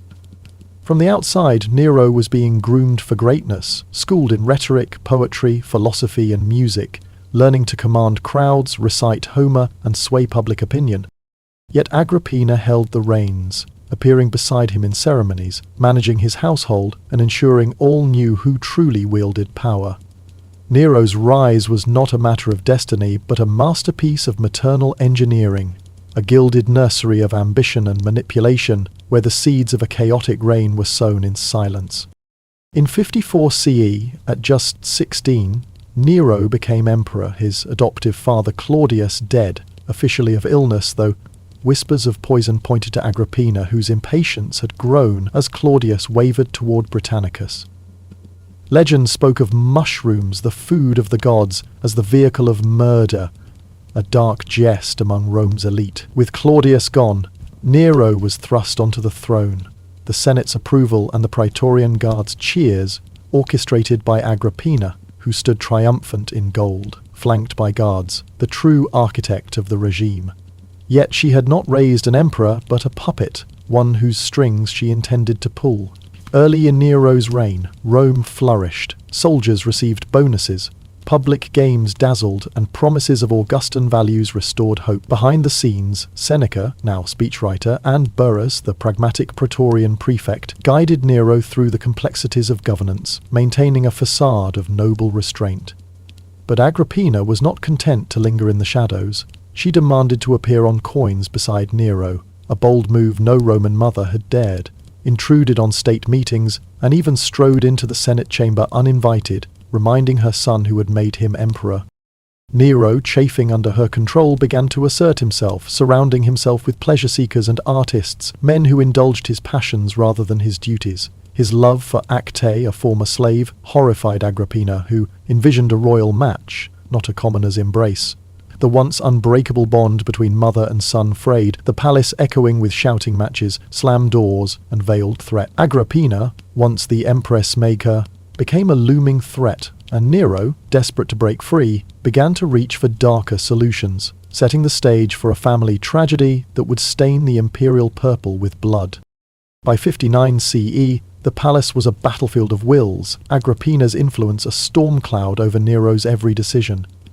She undermined his authority, opposed his romance with Acte, and plotted to elevate Britannicus, Claudius's true heir, as a rival. Nero struck first. During a banquet, Britannicus died suddenly, guests claiming he choked on wine, but the swiftness of his death screamed poison. Nero denied involvement. Agrippina did not believe him, her fury palpable. With Britannicus gone, Agrippina became the next target, her relentless ambition now a direct threat. She met secretly with senators, paraded potential replacements, and hinted at swaying the Praetorian Guard, whose loyalty was fickle. Nero tried exile, stripping her of bodyguards and banishing her to a coastal villa, but her whispers persisted, her letters weaving webs of influence. In a chilling move, Nero invited her to a grand celebration, gifting her a lavish boat rigged to collapse at sea. When it sank, Agrippina swam to shore under moonlight, her survival a humiliating blow to Nero's pride. Enraged, he sent assassins to her villa under cover of an urgent message. Accounts vary, but one tale claims she faced her killers calmly, baring her womb and bidding them strike where Nero was born.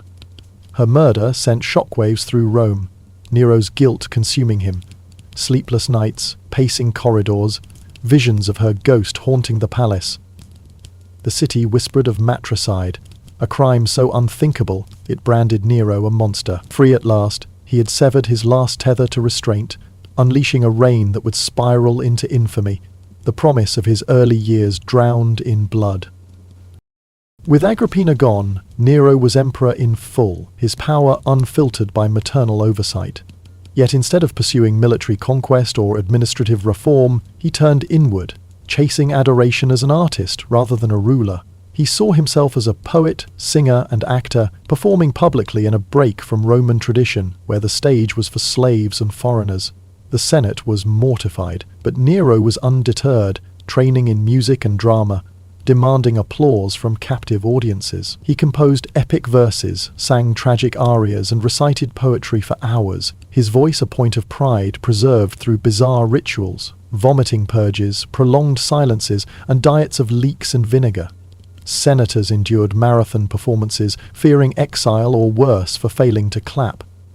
Nero threw Rome's resources into theatres, athletic contests, and Greek-style games like the Neronia, where he predictably won every prize. In Greece, he competed in the Olympic Games, racing a 10-horse chariot against the standard 4, and was declared victor despite falling mid-race, a triumph justified by his inevitable success. His artistic obsession bled into policy, neglecting administrators and governors, leaving provinces restless under corrupt rule. To the elite, he was a national embarrassment. To the masses, fed by bread and games, he was a spectacle, a flawed god singing over the cracks of a crumbling empire.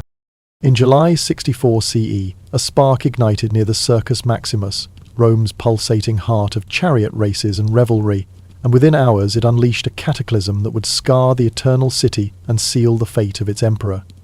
The great fire of Rome roared for 6 days and 7 nights, a relentless inferno that devoured 10 of the city's 14 districts, reducing temples, tenements, and thriving markets to smouldering rubble. Ancient shrines dedicated to Jupiter and Vesta crumbled, their sacred flames extinguished by a blaze that seemed to mock the gods themselves.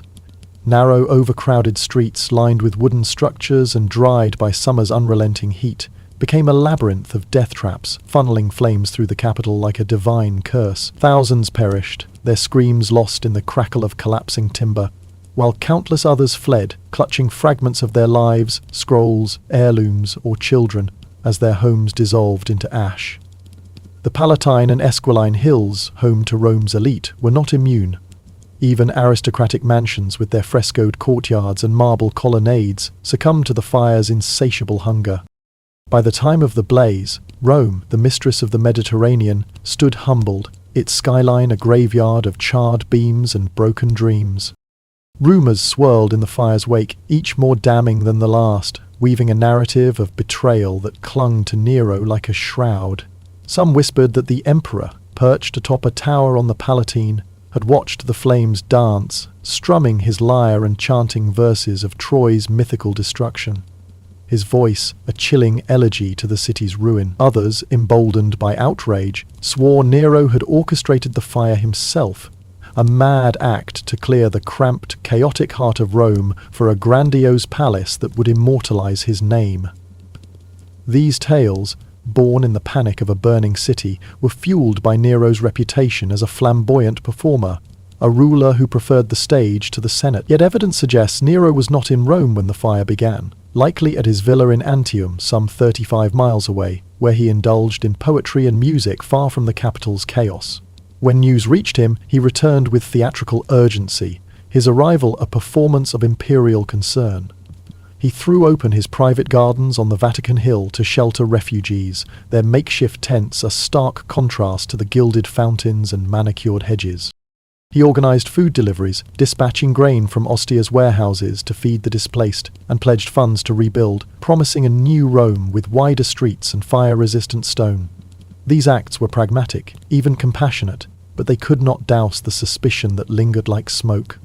Nero's flair for drama, his love of spectacle, made him an easy target for blame, his every gesture scrutinized by a city desperate for answers.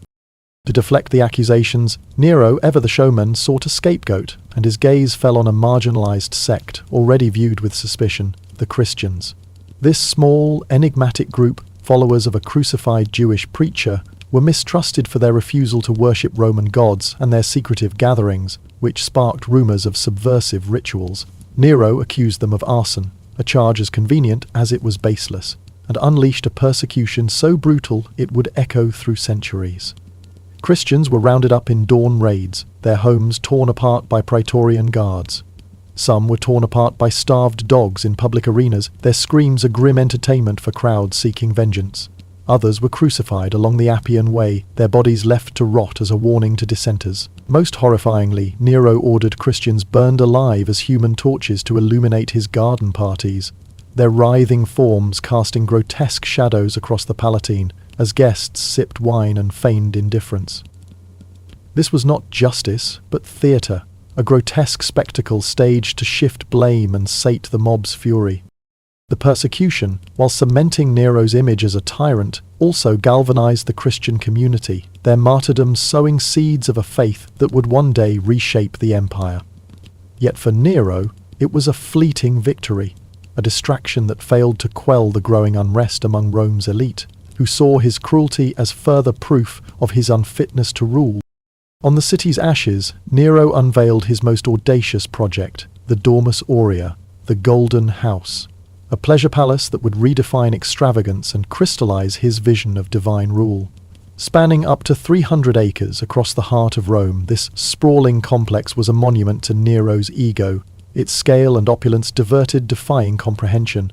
Artificial lakes shimmered under the sun, fed by aqueducts diverted from public use, their shores lined with pavilions for imperial feasts. Gilded walls, encrusted with gems and mother-of-pearl, reflected torchlight in halls where Nero held court, his every word amplified by the grandeur around him. Revolving dining rooms, powered by hidden mechanisms spun beneath ceilings that sprinkled perfume or rose petals on guests, a sensory overload that blurred the line between mortal and divine. Frescoes of mythological scenes, Apollo, Orpheus and nymphs, adorned every surface, echoing Nero's self-possession as a god of art. At the complex's heart stood a planned Colossus of Nero, a bronze statue towering over 100 feet, depicting the emperor as a radiant deity, its gaze dominating the city he sought to remake. To many Romans, the Domus Aurea was damning evidence of Nero's guilt. He hadn't merely let Rome burn, he had used the fire as a blank canvas to paint a city in his image, dramatic, divine and unforgettable. The project drained the treasury, forcing Nero to raise taxes and seize temple treasures, actions that alienated senators and priests alike. The Golden House became a symbol of his hubris, a glittering albatross that turned whispers of discontent into shouts of rebellion. As Nero's reign progressed, the applause that once greeted his performances faded, replaced by a creeping fear that permeated Rome's marble halls. The Domus Aurea, with its ostentatious splendor and Nero's relentless theatricality, singing arias, racing chariots, and reciting poetry to captive audiences, enraged the Senate, who saw him as a disgrace to Rome's Stoic traditions. In 65 CE, the Pisonian conspiracy erupted, a plot woven by senators, equestrians, and even praetorian officers to assassinate Nero and restore dignity to the throne. Led by Gaius Calpurnius Piso, a charismatic aristocrat, the conspirators planned to strike during a festival, but betrayal unraveled their scheme before a blade could be drawn. Nero's response was swift and merciless, unleashing a purge that bathed Rome in blood. Seneca, his former tutor and moral anchor, was implicated, forced to slit his wrists in his villa, calmly discussing Stoic philosophy as his life ebbed away, a poignant end for a man who had tried to temper Nero's excesses. The poet Lucan, whose epic Pharsalia had once praised Nero, was ordered to die for his suspected involvement, his verses silenced by a forced suicide. Fennius Rufus, a praetorian prefect, joined the grim toll, along with dozens of others, men and women, guilty or merely suspected, swept up in a frenzy of paranoia. Nero's court became a charnel house, its corridors echoing with the footsteps of executioners and the whispers of informants. The purges extended to Nero's inner circle, his cruelty sparing no one. His wife Octavia, daughter of Claudius and symbol of his legitimacy, was accused of infidelity on flimsy grounds, a charge so transparent it insulted Rome's intelligence. Exiled to a barren island, she was executed, her severed head sent as a macabre gift to Nero's mistress Poppaea Sabina, a woman whose beauty and ambition rivaled Agrippina's. Poppaea herself was not spared Nero's wrath. In a fit of rage, or perhaps drunken impulse, he kicked her pregnant stomach, causing her death and that of their unborn child. Nero mourned her as a muse, not a wife, commissioning lavish funerals and divine honours, his grief as theatrical as his rule. Poison became his preferred weapon, wielded by the infamous Locusta, a master of deadly concoctions, whose potions felled rivals with terrifying precision. Locusta's atelier, hidden in Rome's shadows, trained others in her craft, creating a grim academy of assassination that served Nero's growing paranoia. Every friend was a suspect, every ally a potential traitor, and the palace, once a stage for Nero's performances, became a blood-soaked theatre where loyalty was tested by survival. Yet Nero, oblivious to the shrinking audience, continued to sing, his nervous laughter echoing in emptying halls, a discordant note in a city teetering on the edge of revolt. Beyond Rome, the empire groaned under the weight of neglect, corruption, and Nero's erratic rule. Governors left unchecked extorted provinces to fund their own ambitions, while heavy taxes to support the Domus Aurea and Nero's games crushed merchants and farmers. In 66 CE, Judea erupted in open revolt, the first Jewish-Roman war, sparked by decades of religious oppression, temple desecrations, and punitive levies. Jewish zealots seized Jerusalem, defying Roman garrisons, and Nero, distracted by his artistic pursuits, dispatched Vespasian, a seasoned general, to crush the rebellion. Vespasian's campaign, methodical and brutal, would later prove pivotal. But in 66 CE, it was merely another sign of an empire fraying at its edges. In the west, discontent simmered in Gaul and Spain, where legions and governors grew weary of Nero's excesses. In 68 CE, Gaius Julius Vindex, governor of Gallia Lugdunensis, raised the standard of rebellion, decrying Nero as a disgraceful performer unfit for the throne. Vindex's forces were defeated by loyalist legions, but his revolt ignited a spark that could not be extinguished. Servius Sulpicius Galba, the grizzled governor of Hispania Tarraconensis, seized the moment, declaring himself a legate of the Senate and people of Rome, a direct challenge to Nero's legitimacy. Galba's rebellion, backed by promises of restored order, gained traction among disaffected elites and soldiers weary of Nero's tyranny. In Rome, panic gripped the Palatine, as Nero's world unravelled. Supporters deserted him, slipping away to join Galba or save their own skins. The Praetorian Guard, once his iron shield, was swayed by Galba's bribes, their loyalty as transactional as the city's markets. The Senate, sensing the tides shift, grew bold, whispering of deposing the emperor who had humiliated them with his lyre. Nero, abandoned by all but a few loyal freedmen, considered desperate plans, fleeing to the eastern provinces where his popularity among the masses might shield him, or returning as a beloved artist, his throne traded for a stage. But time had run out. On June 9, 68 CE, the Senate declared Nero a public enemy, sentencing him to the poena cullae, a gruesome execution where he would be beaten naked, his head clamped in a forked stick, a humiliating end for a man who had styled himself a god. Disguised in tattered rags, Nero fled Rome, seeking refuge in the villa of a loyal freedman outside the city. Hiding in a ditch amidst overgrown weeds, he listened for the hoofbeats of pursuing soldiers, his heart pounding as his empire crumbled. In his final moments, Nero's obsession with legacy surfaced, his voice trembling as he cried, "What an artist dies in me," mourning not Rome, but the loss of his talent, his image, his tragic narrative. Urged to die by his own hand to avoid capture, he hesitated, his cowardice stark despite the blood on his hands.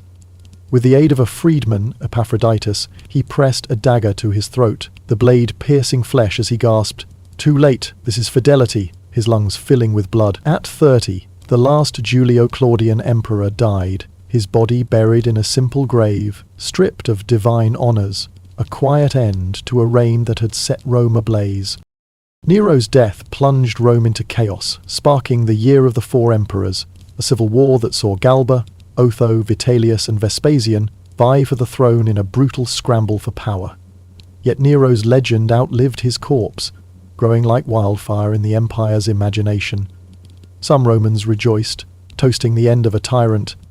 Others, particularly the lower classes who had revelled in his games and grain handouts, mourned their flamboyant emperor, erecting makeshift shrines in his memory. Whispers spread that Nero had not died but escaped to the east, a myth so potent that 3 impostors emerged in Asia Minor, lyres in hand, claiming to be Nero reborn, each drawing crowds until Roman blades silenced them. To the elite, Nero was a monster, a megalomaniac who murdered his mother Agrippina, orchestrated Rome's burning, and disgraced the empire with narcissistic performances, as chronicled by historians Tacitus, Suetonius, and Cassius Dio, whose accounts painted him as a cautionary tale of vanity's triumph over virtue. Yet the masses, fed by his public baths, massive festivals, and tax reductions, saw him as a populist, flawed but generous, a ruler who brought spectacle to their lives. The early Christian texts amplified his infamy, branding him the first Antichrist, the beast of Revelation, a cosmic villain whose persecution of their faith marked him as evil incarnate.